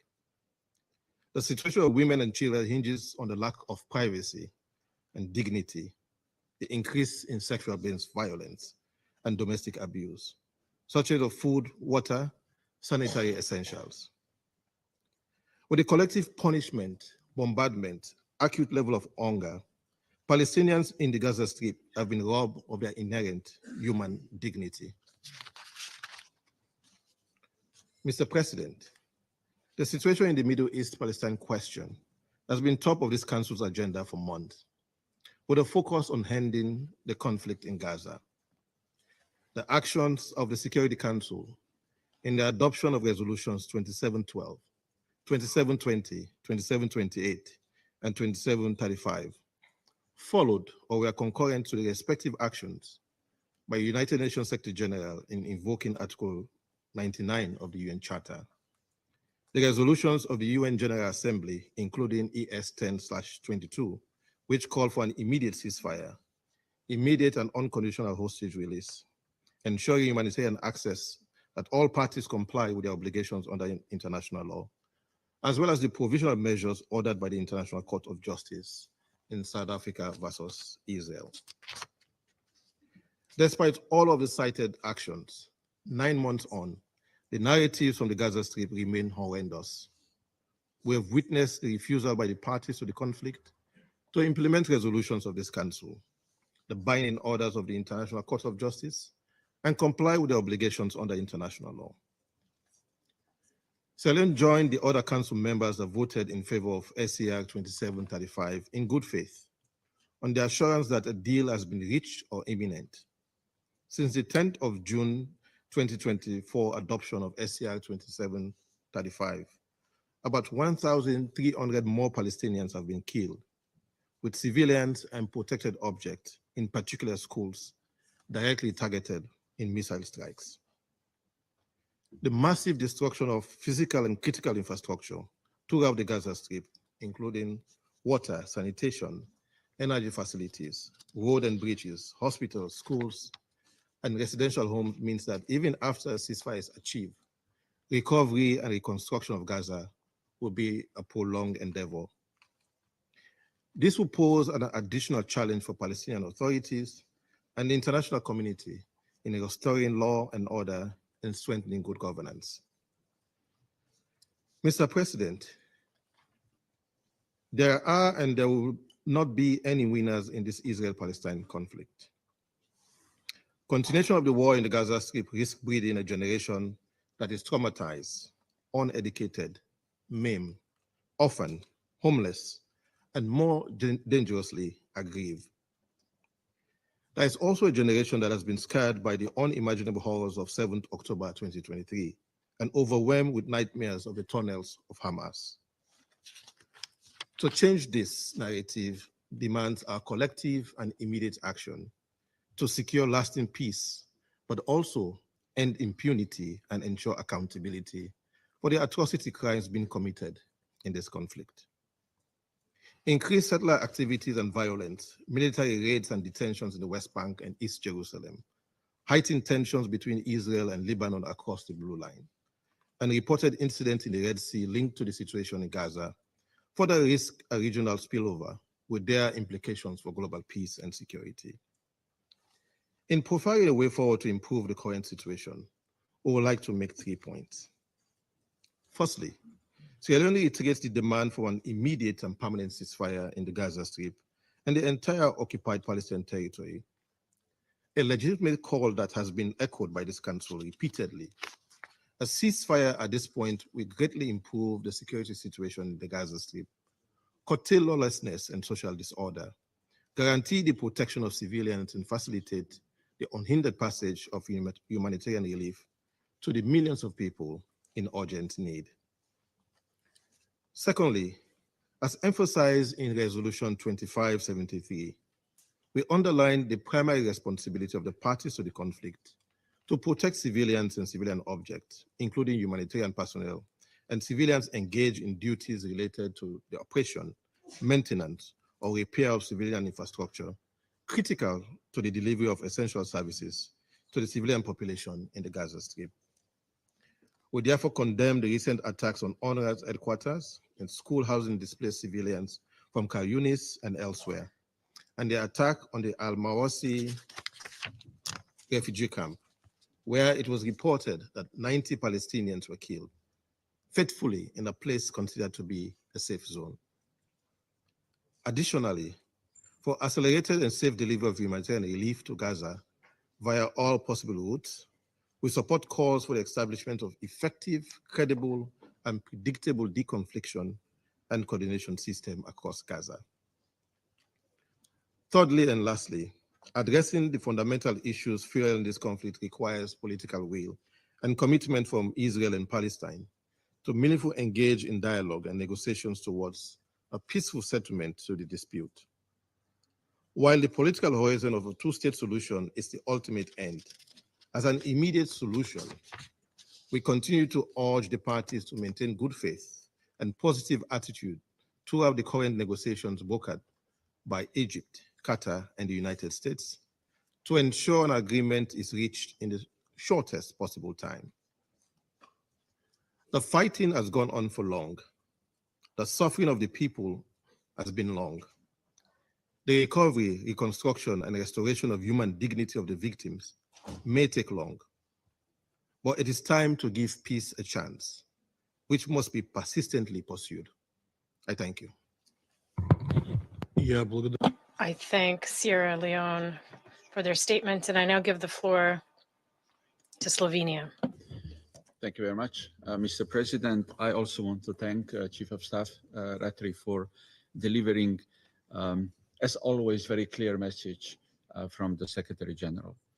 Mr. President, in his letter invoking Article 99 of the UN Charter last December, Secretary General underlined that hostilities created appalling human suffering, physical destruction, and collective trauma across Israel and the occupied Palestinian territory. He urged the Council to avert a humanitarian catastrophe last December. Not that we have not tried. We adopted 4 resolutions. None of them was adopted unanimously. None of them changed the situation on the ground. I'm certain a deep reflection on the role of the Council in this crisis is taking place among the members. Undoubtedly, several of us are reflecting on the disregard of international law, blatant violations of international humanitarian law and human rights law. Among many deceptions we have been told in the recent months are also so-called safe zones. Instead of a humanitarian tool providing minimum protection standards, safe zone became a recurring target. We repeat what we said a few weeks ago. Neither Hamas nor Israel care about civilians. Hamas is hiding among the IDPs and thus endangering lives of their fellow Palestinians. While on the other side, Israel is showing complete disregard for the suffering of civilians in pursuit of Hamas. There is no moral equality between Israel and Hamas.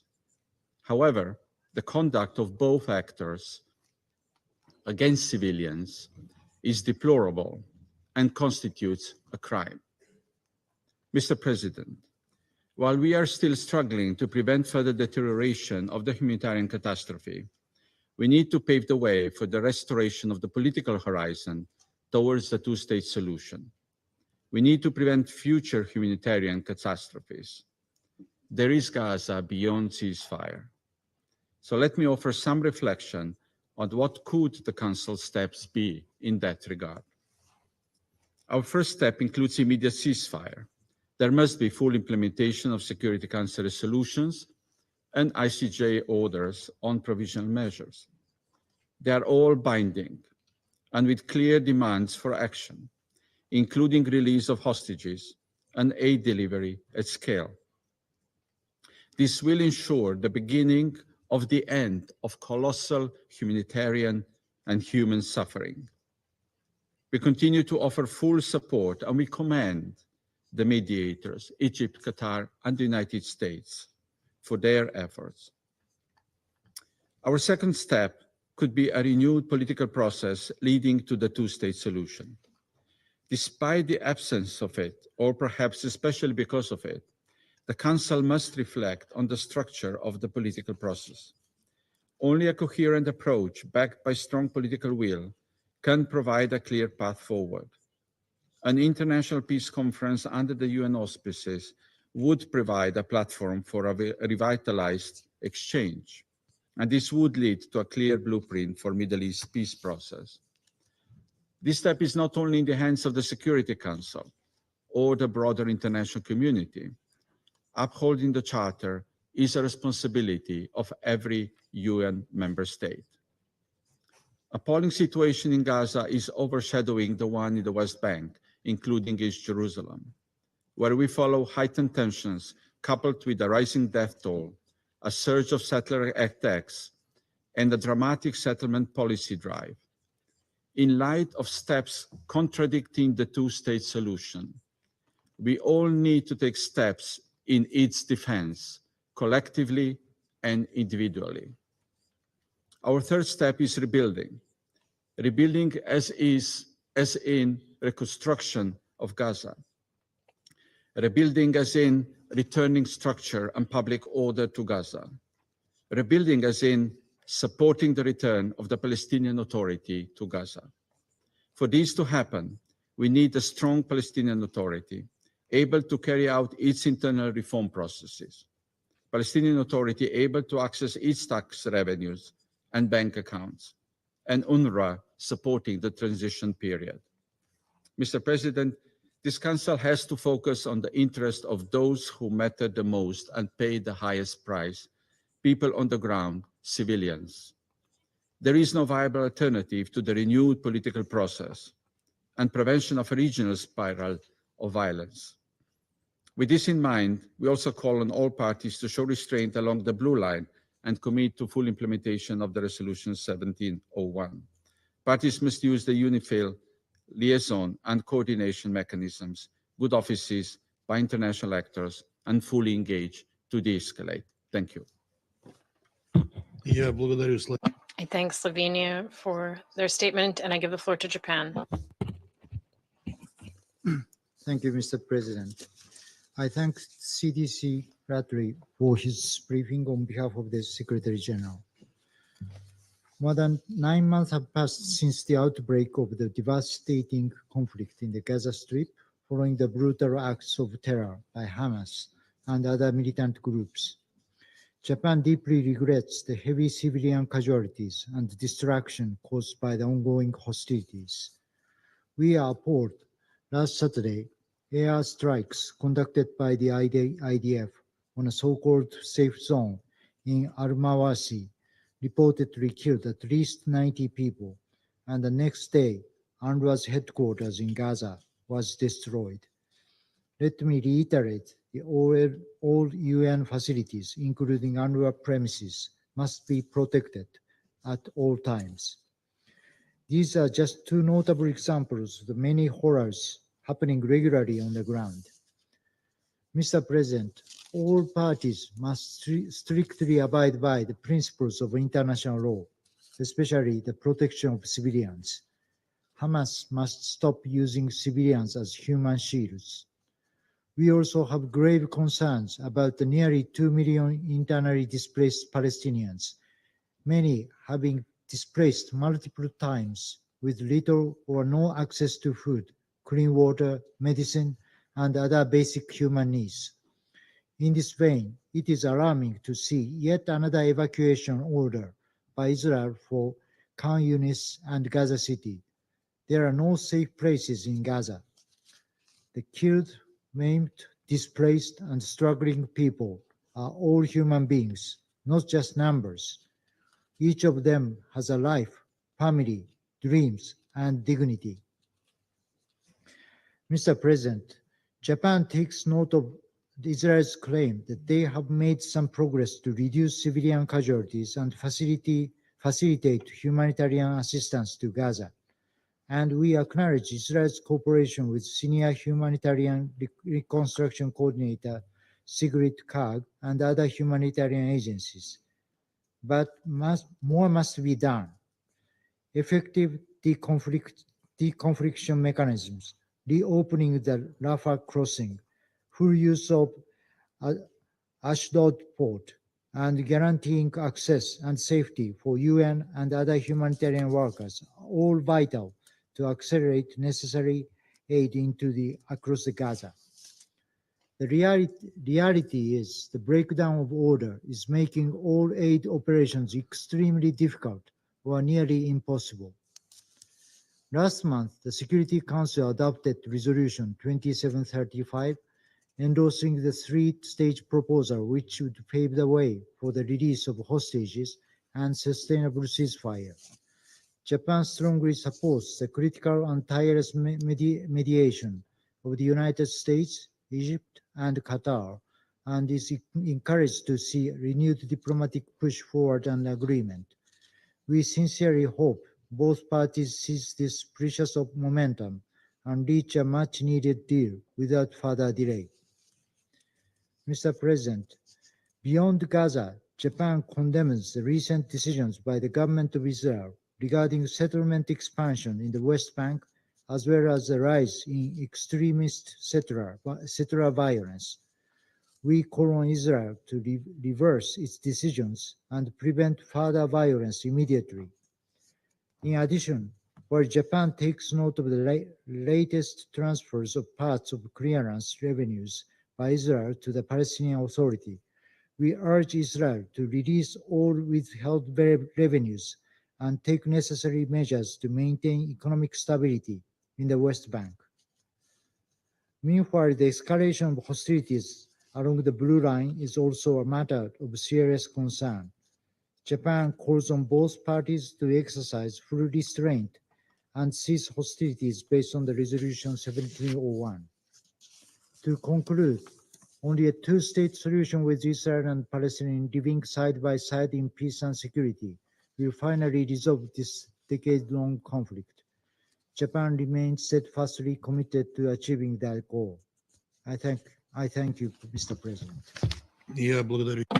I thank Japan for their statement, and I give the floor to Mozambique. Mr. President, Mozambique commends the Russian Federation for convening this open debate on the situation in the Middle East, including the Palestinian question, as a signature event of your presidency of the Security Council. We are grateful to the Secretary General of the United Nations for his briefing to the Council on the subject, delivered to us by the Chef de Cabinet, Mr. Courtney Rattray. Mr. President, reports on the recent events in the Middle East deepen our concerns over the aggravation of the already dramatic situation in Gaza and the region. The repeated attacks into Gaza by the Israeli armed forces, in which civilians, medical personnel, humanitarian workers, and journalists have been killed, deserve this Council's strong condemnation. We strongly believe this war must end now. It's time to bring it to a halt, and to this end, we reiterate our call on the parties to effectively implement Security Council resolutions 2712, 2720, 2728, 2724, and 2735 without further delay. Urgent action must be taken for an immediate ceasefire in Gaza, for the release of all hostages, and for the delivery of humanitarian assistance to millions of Palestinians in need. We are concerned with the reports of constant evacuation orders on the population in Gaza. This gravely contravenes international law, including international humanitarian law and international human rights law. We are concerned that besides the Council's redoubled efforts, the situation on the ground is not improving. Attacks continue to cause civilian death, forced displacement, and aggravation of the humanitarian situation of Palestinians. Mozambique welcomes the diplomatic efforts by the United States and by Arab countries and the international community at large in search for a solution to the protracted conflict in the Gaza Strip and in Palestine. We call on Israel to comply with all Security Council resolutions and International Court of Justice orders on the matter. We express our full support to UNRWA, for it remains a pillar to assist millions of Palestinian refugees. We call on all donors to provide the agency with the necessary and predictable financial resources to operate and fulfill its mandate. Mr. President, Mozambique remains firm in our position of recognition of the inalienable right of the Palestinian people to self-determination, political independence, and sovereignty as anchored in the Charter of the United Nations, in the principles and norms of international law. We reiterate the need for the implementation of a two-state solution, a solution of two independent and sovereign states, Israel and Palestine, living side by side in peace and security, both as members of the United Nations. I thank you, Mr. President. I thank Mozambique for their statement, and I give the floor to Malta. Thank you, Mr. President.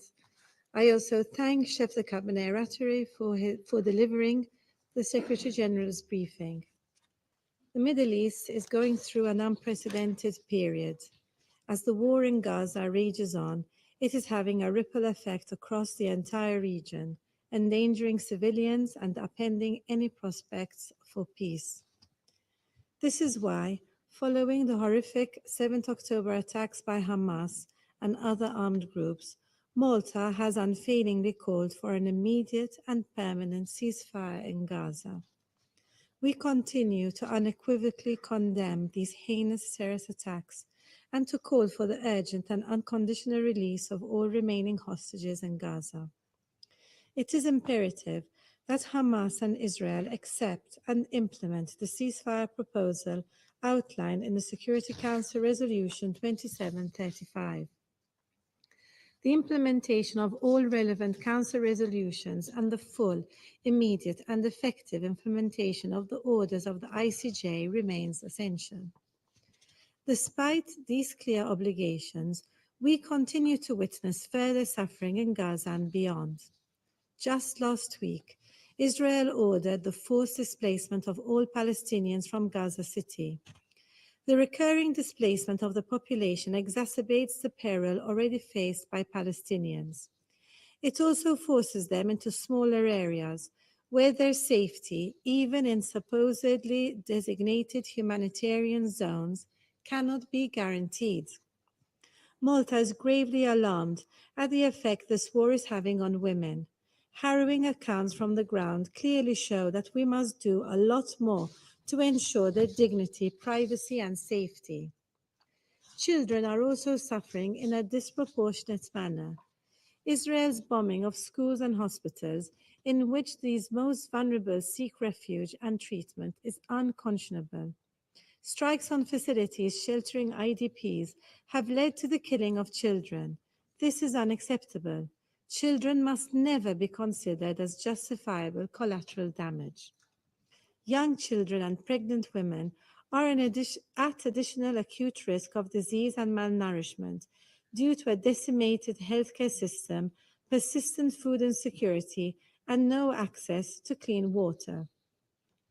These conditions put children, newborns, and pregnant women in significant peril, and are not in line with their unique protections under international law. All parties have an obligation under international law, including international humanitarian law, to protect civilians. Accountability for violations of these obligations must be ensured. Furthermore, we reiterate that humanitarian access into and across the Gaza Strip must be drastically improved. Land crossings must be reopened and fully utilized. An effective and respected deconfliction system remains a priority. Let us never forget that humanitarians risk their lives on a daily basis and must be protected at all times. It is the duty of this Council to ensure that they are provided with the tools and protection they need to at least mitigate the extreme risks they face. We commend the efforts of UNRWA and other humanitarian actors which contribute to provide support at all costs. UNRWA has a vital role to play in the humanitarian response in Gaza and the West Bank and for regional stability. In the face of threats to its facilities and mandate, financial and political support to the agency are vital. President, preventing a spillover of escalation in the Middle East is paramount. This is crucial in the face of increasingly alarming skirmishes between Israel and Hezbollah across the Blue Line. De-escalation, restraint, and diplomacy are key. Israel's illegal unilateral actions in the West Bank, including the recent announcement of further settlements and the continued dispossession and violence imposed on Palestinians, also needs to cease. These actions exacerbate tensions and threaten the viability of a two-state solution. Military raids in West Bank refugee camps, along with a surge in extremist settler violence, further impede peace progress. Furthermore, the Palestinian Authority must enjoy the full support of the international community in its path towards revitalization for the effective governance over a unified West Bank and Gaza as an independent Palestinian state. It also has a crucial role to play in recovery and reconstruction efforts in Gaza. Challenges towards ensuring peace for Israelis and Palestinians persist, but we must not let this extinguish all hope. A ceasefire in Gaza is the first step towards paving the way for a credible political horizon. Malta affirms that this must then be followed by irreversible actions towards the comprehensive realization of a two-state solution along the pre-1967 borders, addressing the legitimate aspirations of both sides, with Jerusalem as the future capital of two states living side by side in peace and security, in line with all relevant Security Council resolutions and internationally agreed parameters. I thank you. Я благодарю Мальту за их заявление. I thank Malta for their statement, and I give the floor to Ecuador. Gracias, señor presidente. Thank you, President. I should like to thank the Chef de Cabinet of the Secretary General, Courtney Rattray, for the briefing presented this morning on behalf of the Secretary General, and once again express my country's support for his work. I also greet the high-level ministers and delegates who are participating in this open debate today. Over 9 months have already gone by since the terrorist attacks of the 7th of October. The violence and destruction have occurred on a daily basis since then. The humanitarian situation in Gaza continues to be critical, despite all efforts. A few days ago, last weekend, further strikes were launched on a designated safe zone in Al-Mawasi, causing dozens of victims and many injured. We wish to recall the obligation upon all the parties to respect the principles of international humanitarian law, which include proportionality and distinction, and to make every effort to protect civilians. Colleagues, at the beginning of June, the Council adopted Resolution 2735, which supported a ceasefire proposal, which is still under negotiation, despite the parties being urged to accept it and implement it without delay nor condition. If an agreement had been reached already, the hostilities would have stopped. The hostages would have been released. Humanitarian aid could have been delivered in a safe, sufficient, and timely manner, and we would not be deploring still more victims. Unfortunately, it has not yet been possible to reach this agreement, and in this meeting, I must home in on messages which are as well known as they are necessary. I therefore reiterate Ecuador's condemnation of the terrorist attacks perpetrated by Hamas on the 7th of October, and of acts of violence against civilians and violations of international humanitarian law. I also repeat, and I very much hope for the last time, the request for an immediate ceasefire and the unconditional and also immediate release of the hostages. I also stress our support for the efforts to achieve an agreement and thank the United States, Qatar, and Egypt for their determination and perseverance. I urge the parties to also exhibit their goodwill and flexibility to finally bring an end to the violence and start down the road towards peaceful coexistence. President, colleagues, this road to peaceful coexistence is threatened not only by the war in Gaza, but also by acts and decisions which undermine the viability of the two-state solution, such as the legalization of settlements in the West Bank or the hobbling of the financing and functioning of the Palestinian Authority. It is therefore necessary to reiterate once again the call to uphold and fully implement Resolution 2334 and all the resolutions of this Council. If the parties, rather than exhibiting restraint and good faith, opt to exacerbate the conflict and scorn the paths for a peaceful solution, all they will achieve is to perpetuate the mutual mistrust and increased insecurity. Colleagues, I conclude with another oft-repeated and yet still necessary message, a message of support for a peaceful, negotiated, definitive and just solution for the parties, with the existence of two states, Palestine and Israel, upon the basis of the 1967 borders and the relevant resolutions. A message of support to those who believe in a future of peace. I thank you. I thank Ecuador for their statement, and I now give the floor to France. Mr. President, the most recent developments in the Near and Middle East are a reminder of the urgent need to halt the current escalation. In Gaza, as French President Emmanuel Macron has said, there's an urgent need to reach an agreement on a ceasefire that guarantees the protection of all civilians, unhindered humanitarian access, and the release of all hostages. The resolutions adopted by this council must finally be implemented. France reiterates its solidarity with the Israeli people following the terrorist attacks of October 7th and its commitment to Israel's security. France expresses its outrage following the Israeli strikes that targeted an UNRWA school and the Al-Maghazi camp for displaced persons on July 14th and 15th. We continue to call on Israel to do its utmost to protect civilians in its conduct of military operations and to respect international law, in particular, the principles of proportionality and distinction. Settlement activity which violates international law and the cycle of violence in the West Bank must come to an end. The settlers who commit attacks against the Palestinian population must be held accountable. France reiterates condemns the recent Israeli settlement decisions, in particular the recognition of 5 new settlements and the construction of 5,000 additional housing units. There is an urgent need to achieve a political settlement of the Israeli-Palestinian conflict on the basis of the two-state solution. We are determined to play our full part in efforts to achieve this.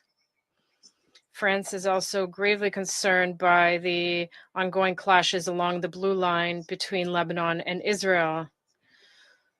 We call on all parties to exercise the utmost restraint in order to prevent a regional conflagration, the consequences of which would be disastrous. This council must be able to unanimously call for a de-escalation. France also recalls that these clashes threaten UNIFILs whose capacity to act and security must be protected. France reiterates its commitment to the security of Lebanon, Israel, and the region, as well as Lebanon's sovereignty and the full implementation of Resolution 1701.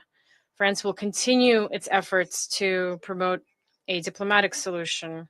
In Yemen, the Houthis must cease their attacks in the Red Sea, which constitute a violation of international law. They must commit in good faith to the peace process under the auspices of the UN Special Envoy.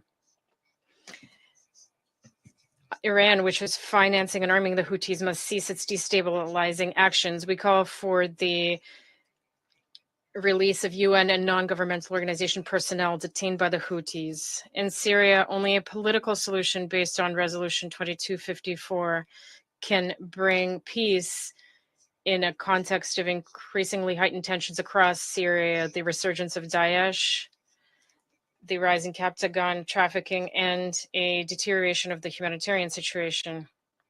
In the face of rising tensions in the Middle East, France is mobilized in favor of a rapid de-escalation in conjunction with its regional and international partners. I thank you.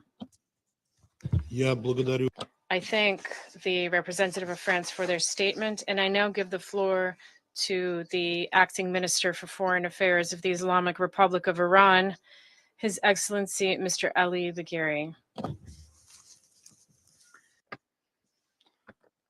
In the name of Allah, the most compassionate, the most merciful, Mr. President, I would like to thank the Russian Federation for organizing this timely open debate.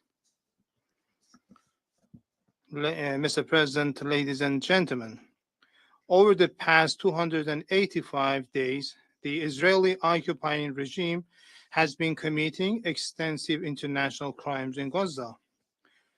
This regime, through a campaign of brutality and terror, continues to massacre innocent people, mostly women and children.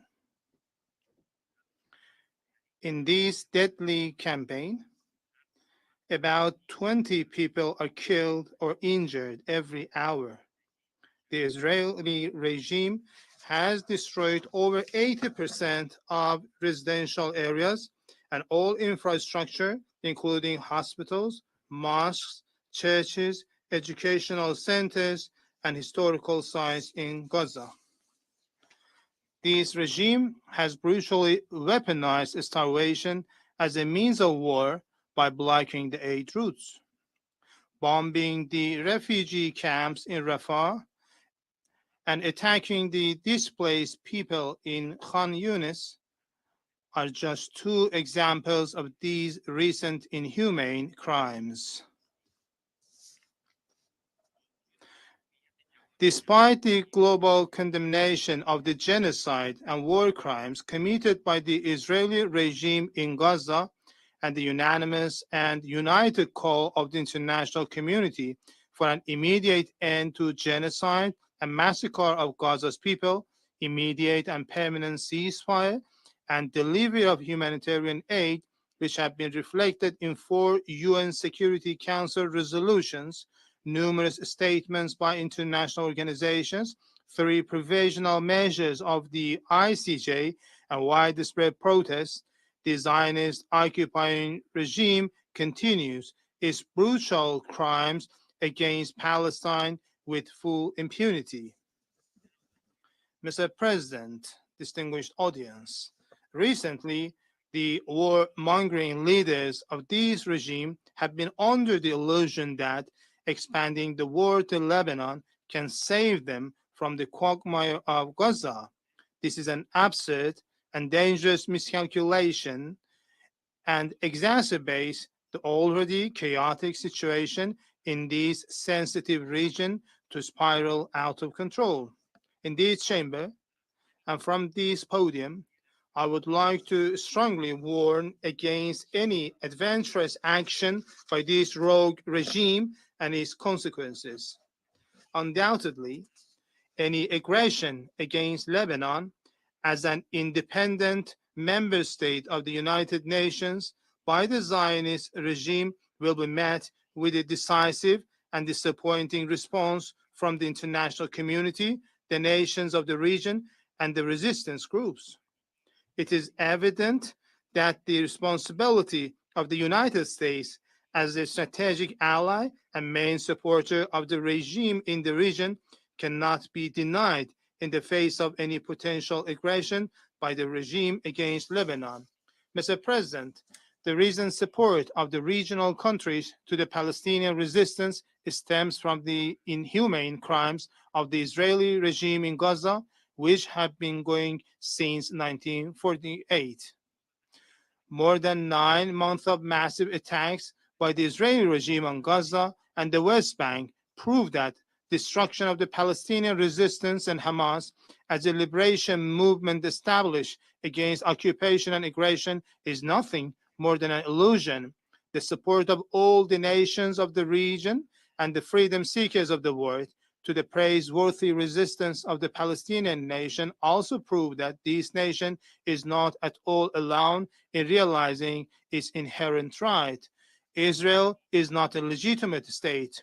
It is only an occupying regime, and the passage of time does not and will not give legitimacy to the occupying regime, because based on the well-known principles of international law, occupation of a land or territory is temporary, even if it lasts for decades. Mr. President, ladies and gentlemen, the only way to restore peace is to put an immediate, complete, and permanent end to the occupation, aggression, and crimes committed by this regime.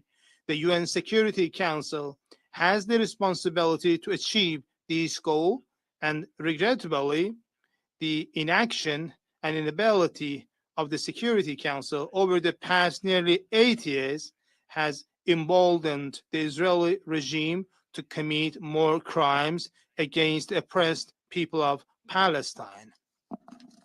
We strongly call for rectifying these historical failures and fulfilling the Council's legal, political, and human duty, especially by permanent members of the UN Security Council. In this context, the responsibility of the United States is even heavier.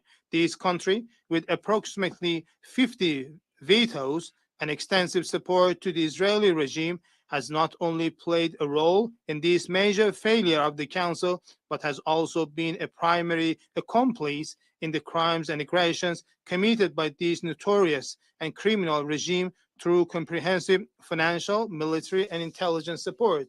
Therefore, the U.S. claim to promote peace and stability in the region and its mediating efforts to establish a ceasefire are hypocritical. Mr. President, the Islamic Republic of Iran reiterates its call for a decisive action by the UN Security Council. We urge this council to take the necessary measures based on its duties under the United Nations Charter, including adopting a comprehensive and legally binding resolution under Chapter 7 of the UN Charter to compel the Israeli regime to immediately and unconditionally end genocide and aggression against Gaza, implement a permanent ceasefire in Gaza, and open border crossings for the rapid and unhindered delivery of humanitarian aid.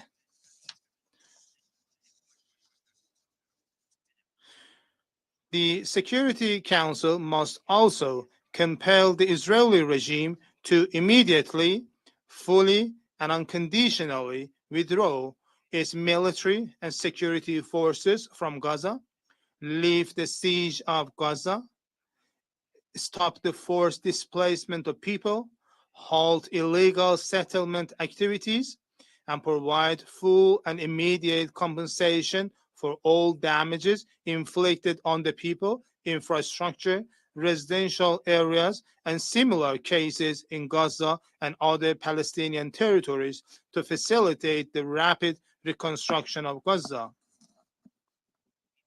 This regime must also withdraw from all occupied Palestinian, Syrian, and Lebanese territories and refrain from any military attacks on Lebanon or other countries in the region. Furthermore, the international community and competent international organizations must ensure that all the commanders, perpetrators, and supporters of Israel's crimes in Gaza and other Palestinian territories are prosecuted and punished.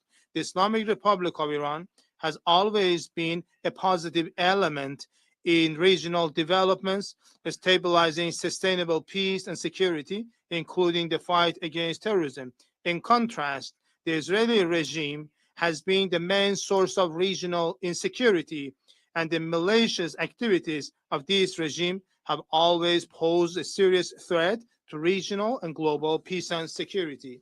The nature and essence of the occupying Israeli regime are based on aggression, occupation, terror, and genocide. This regime and its notorious prime minister, for whom the ICC has requested an arrest warrant on charges of war crimes, have always attempted to accuse others by resorting to a campaign of lies and misinformation.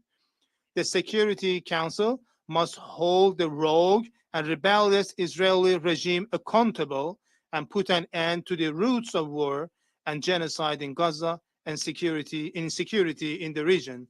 Mr. President, in conclusion, I reaffirm the inalienable right of the regional nations, including the Palestinian people, to defend and resist occupation and aggression. The Islamic Republic of Iran maintains that a comprehensive, fair, and lasting solution to the Palestinian question is only possible by ending the occupation of all Palestinian territories, allowing the Palestinian people to realize their right to self-determination through holding a referendum among all the regional inhabitants of Palestine and establishing an independent and unified state of Palestine. This is the only viable way to establish durable peace and security in the West of Asia region. I thank you very much. Кирикяне.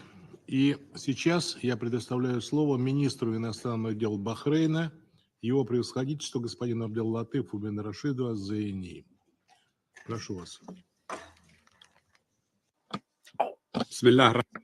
In the name of God, most gracious, most merciful, Your Excellency, the President of the Council, Your Excellencies, Ministers, Excellencies, distinguished attendees, at the outset, I would like to express my sincere appreciation for devoting this meeting to discussing the situation in the Middle East, including the Palestinian question.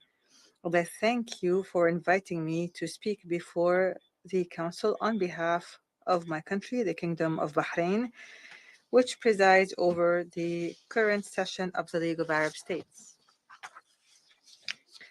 Mr. President, over the past decades, the Middle East region has suffered from destructive wars, conflicts, and bitter conflicts, which have caused great loss of lives, of property, and infrastructure, which have left behind painful humanitarian tragedies and violated international laws and conventions.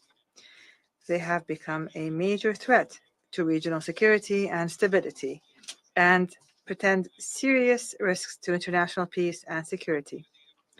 It is essential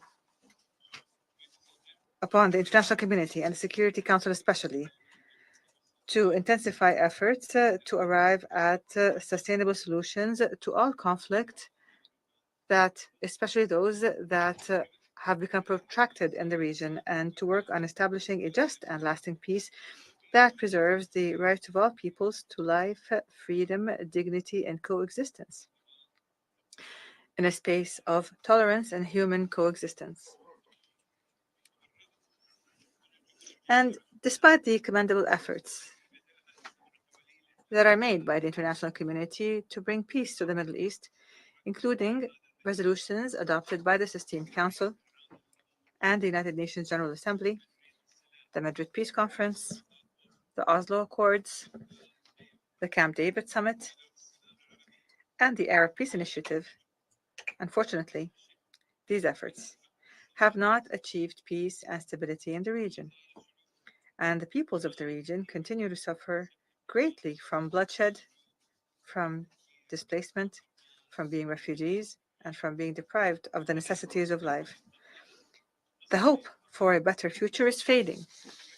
Mr. President, the painful tragedy experienced by Palestinian civilians in the Gaza Strip over the past 9 months is immense and intolerable, not only because of the lives lost, but also as a result of their deprivation of food, water, medicine, health care, education, and the most basic of services. The Palestinian-Israeli conflict is a moral stain on the entire world, and it must end. And it must do so in a way that provides immediate assistance to civilians in Gaza and ensures the release of hostages and detainees, and in a manner that leads to lasting peace and security in the region. As the war on the Gaza Strip continues, the entire Middle East region today stands at a crossroads. One path leads to deepening and expanding the conflict across the region. It is a path that draws some actors, state and non-state actors. It draws them into an open-ended and multifaceted conflict that will only bring more destruction, misery, and wasted potential. The other path is one that calls for a resolution to the conflict in a manner that does not simply lead to an immediate ceasefire and the provision of humanitarian assistance and the release of hostages and detainees, but one that is a comprehensive and sustainable solution that takes into consideration other essential matters such as reconstruction, administrative governance, security arrangements after the ceasefire, and within the context of efforts made to reach a comprehensive and lasting solution to the Palestinian-Israeli conflict. A solution that would naturally deliver peace, security, and stability for all the countries and peoples of the Middle East.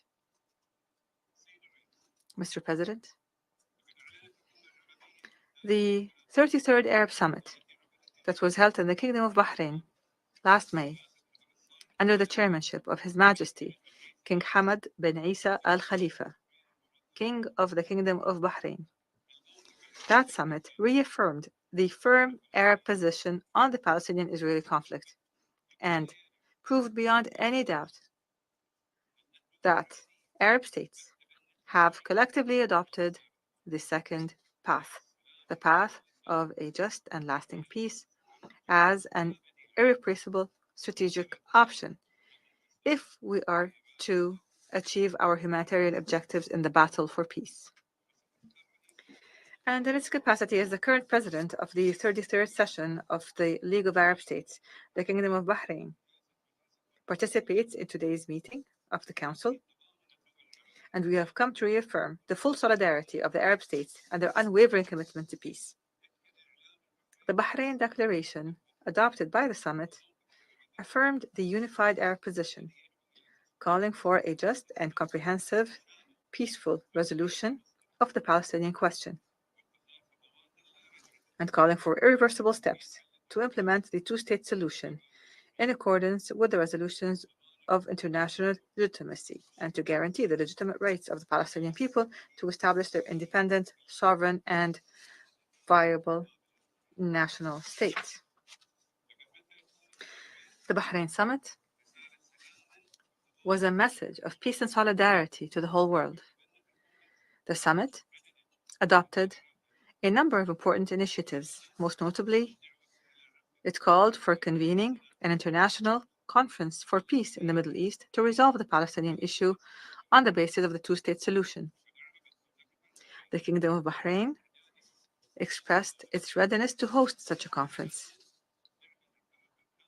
It also supports the full recognition of the State of Palestine and its admission to full membership in the United Nations, providing educational and health services to those affected by conflicts and wars in the region.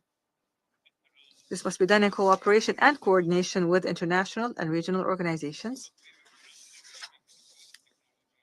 and develop Arab cooperation in the field of fintech innovation and digital transformation. The peace process that involves only the direct parties or a limited number of parties cannot achieve broader regional engagement, an engagement which is essential to providing a stable and sustainable environment in the Middle East that brings peace, security, and prosperity and opportunities to all its countries and peoples. Mr. President, here. And from this esteemed international forum, I would like to commend what was announced by His Majesty King Charles III, King of Great Britain and Northern Ireland, and head of the Commonwealth, when inaugurating the British Parliament this morning, in that His Majesty said that the British government will work on playing its part in guaranteeing peace and security on the long term in the Middle East, and that it is committed to the two-state solution where Israel would live in secured borders side by side with a Palestinian state that enjoys sovereignty. Mr. President, esteemed members of the Council, ladies and gentlemen, we are convinced that the international community today faces a genuine historic opportunity to achieve peace, security, and stability in the Middle East, and to successfully fulfill its mandate and responsibilities in the region, as has happened in other similar conflicts in the world. And through working with the Security Council and the General Assembly and member states individually, I believe that we are able to forge an international coalition of nations willing to achieve real peace and stability and prosperity in the Middle East. And at this difficult historical juncture, we can unite efforts not only to overcome the immediate challenge and end the horrific violence and suffering in the Gaza Strip, but also to shape the future that the Middle East and its peoples deserve.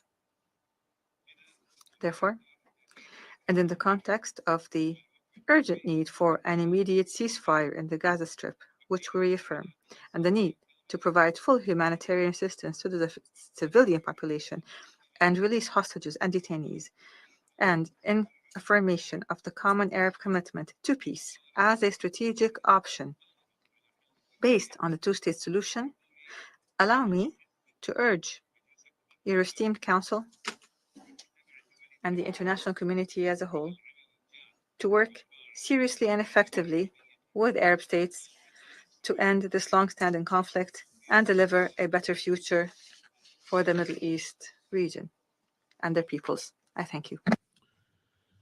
Я благодарю его. I thank His Excellency, Mr. Zaini, for his statement, and I now give the floor to the Minister for Foreign Affairs and Immigrants of Lebanon, His Excellency, Mr. Abdallah Bouhabib. Sayyid Rais, Mr. President, Your Excellencies, we are meeting again today at the Security Council to discuss the volatile situation in the Middle East, which has lasted more than 9 months, with the kind invitation of the Russian Federation. The conflict has widened, conditions have deteriorated, and the ball of fire rages on after the international community has been unable to date to implement United Nations resolutions aimed at a ceasefire in Gaza, the exchange of prisoners and hostages, and the entry of aid, medicine, and life-sustaining food into the Gaza Strip. In recent months, Lebanese officials have been given several warnings about the danger of the expansion of the war into Lebanon. We have also heard dozens of statements by senior Israeli officials threatening to burn Lebanon, destroy it, and blow it back to the Stone Age. From this rostrum, we renew our warning of miscalculation, brinkmanship, and dragging the entire region towards an explosive situation. From this rostrum, also, we reiterate our rejection of the war and our efforts through contacts and meetings to avoid falling into the trap of Israeli recklessness, which seeks to continue the war and expand its geographical scope. This war, if it happens, will shake the entire Middle East. It will be transboundary and it will lead to a new displacement crisis from which Europe will not be spared, not only from Lebanon and Israel, but also from neighboring countries fleeing missiles, drones, and warplanes.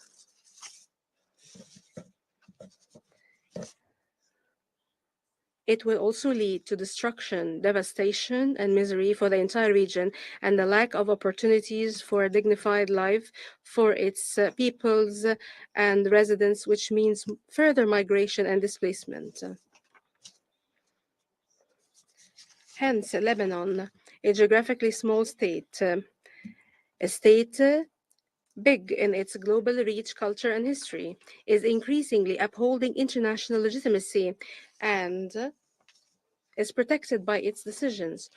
For Lebanon, the United Nations will remain the line of defense that shelters us and the last refuge from the logic of violence and occupation. Today, we are in a dire need for the role of the UN as a refuge of peace-loving small countries, including Lebanon. Mr. President, at the Security Council meeting on the situation in the Middle East on the 23rd of January, we have put forward an integrated framework for sustainable calm on Lebanon's southern border. Today, we reiterate our call for a ceasefire to move forward towards full and undiminished implementation of Security Council Resolution 1701, which has proven its ability to establish relative stability in southern Lebanon since the end of the July 2006 war and until the 7th of October 2023.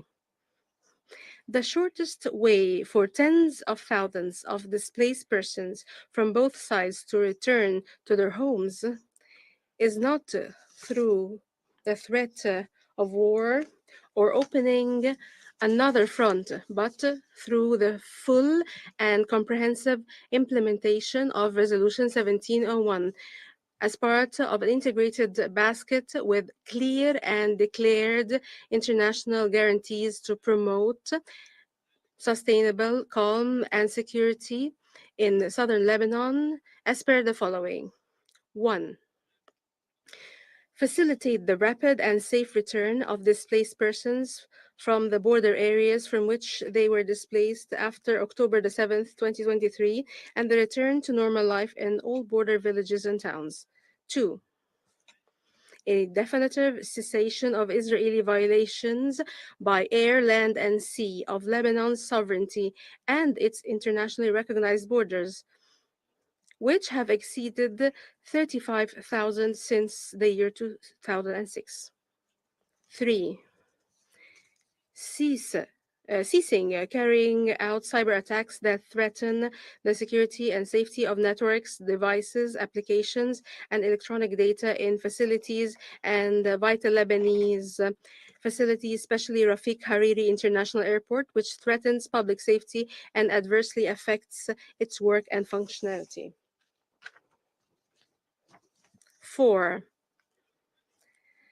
Support by the UN and friendly countries, the Lebanese government to deploy the Lebanese army south of the Litani River and provide it with the necessary equipment to augment its ranks so that there would be no weapon without the approval of the government and would be no authority except the authority of the government of Lebanon in accordance with Resolution 1701. 5. Marking Lebanon's internationally recognized borders that have been marked between Lebanon and Palestine in 1923, which have been stressed in the Lebanese-Israeli armistice agreement signed in the Greek island of Rhodes in 1949 under the auspices of the UN. This would be done through completing the process of agreeing on the 13 disputed border points. As such, Israel would withdraw from all Lebanese territory that it continues to occupy to reach internationally recognized borders. 6. Adherence to and commitment to the UNIFIL forces in southern Lebanon, as it has been a factor for calm and stability in the region. And this is despite the major sacrifices and the challenges, particularly in recent months. Hence, last month, we have submitted a request for the renewal of UNIFIL's mandate without any modification on the current mandate. We look forward to working and cooperating with all members of the Security Council to achieve this, since this is a pivotal issue and UNIFIL is central in its role. Mr. President, we have demanded an end to the war in Gaza and an end to the escalation in southern Lebanon. To date, Israel continues to refuse a ceasefire on our southern border, and it has sought to keep this front a hotspot, and it continues to expand the scope of its aggression and burning thousands of ancient olive trees and polluting agricultural land with white phosphorus so that it would be unarable land, which deprives farmers in southern Lebanon from their main and perhaps only source of livelihood, which feeds hatred, extremism, and canceling others at a time when we are in a serious need for calm, de-escalation, and stability. The hotspot front on our southern border is because of the continued war in Gaza. Palestine will remain the key to stability in the Middle East. And despite the tragedy today in Gaza, we need to cooperate together so that this would be a historic opportunity to chart a future that is better for future generations in all the countries of the region. It has been 67 years since the UN resolution was adopted to establish two states in historic Palestine. Only one of those two states has been established. Peace in our region will not be achieved before the establishment of the promised Palestinian state in line with the relevant UN resolutions, particularly resolutions 242 and 338 of 1967. And the Arab Peace Initiative of the 2002 Arab Summit held in Beirut, based on the principle of land for peace, namely the two-state solution. The recognition of the right of the Palestinian people to free and decent life on their territory is the key to peace, security, and prosperity for all the countries of the Middle East. Mr. President, the microphone has been cut off. The sound is back, the interpreter notes. Double standards in the application of international laws and resolutions, especially those adopted by the United Nations General Assembly, the Security Council, and specialized international organizations, constitute an existential challenge to our global system, its foundation and pillars.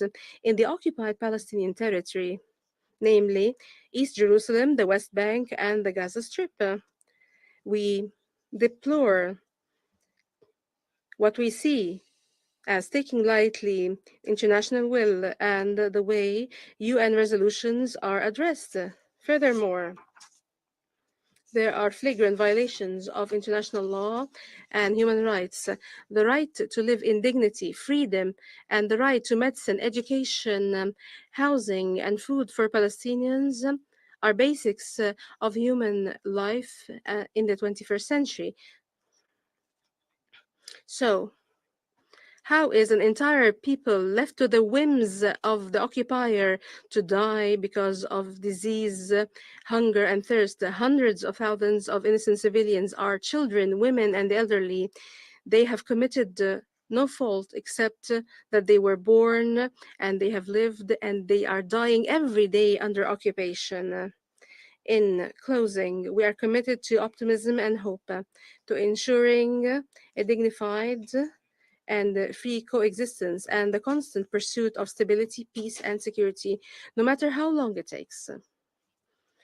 We are not seeking cancellation, killing, and displacement. We in Lebanon have paid the highest price as a result of the wars that we have suffered, and we have tasted its bitterness. We have paid the highest prices to defend and advocate for the rights of Palestine and its people, and we still are paying the highest price, sometimes beyond our capacity. We come today to call on you to give peace a chance after decades of conflict and occupation. Aren't 76 years enough? Wars, killing, and tragedies. Aren't we going to learn from this bitter past? Aren't we going to give peace a chance? Isn't it time? Let's start this long journey of 1,000 miles by applying the last 4 UN resolutions on the war in Gaza, the most recent of which is Resolution 2735, in order to stop the machine of violence and destruction, return to the path of peace, and a just and final solution to the Palestinian question. Isn't it time yet, after suffering and tragedy, to build a better future for all of the peoples of our region? I thank you. I thank His Excellency, Mr. Bouhabib, for his statement, and now give the floor to the Acting Minister for Foreign Affairs and International Cooperation of Libya, His Excellency Mr. Al-Tahir Salem El-Bauer.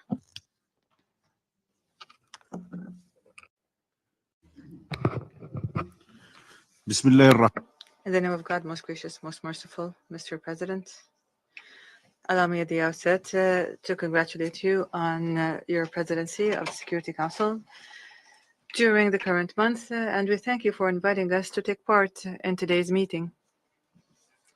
Despite the repeated calls and the many meetings that were convened by the international community and the United Nations, the world continues to witness on a daily basis more massacres, new massacres perpetrated by the occupying entity in populated areas, attacks that have killed many elderly persons, children, women, under the excuse of targeting Hamas locations and their leaders and related resistance factions. Reports indicate that the massacre of Al-Mawasi, which was previously identified as a humanitarian zone to shelter displaced persons, that recent massacre, and according to the World Health Organization, has left behind hundreds of those killed and wounded and many more missing.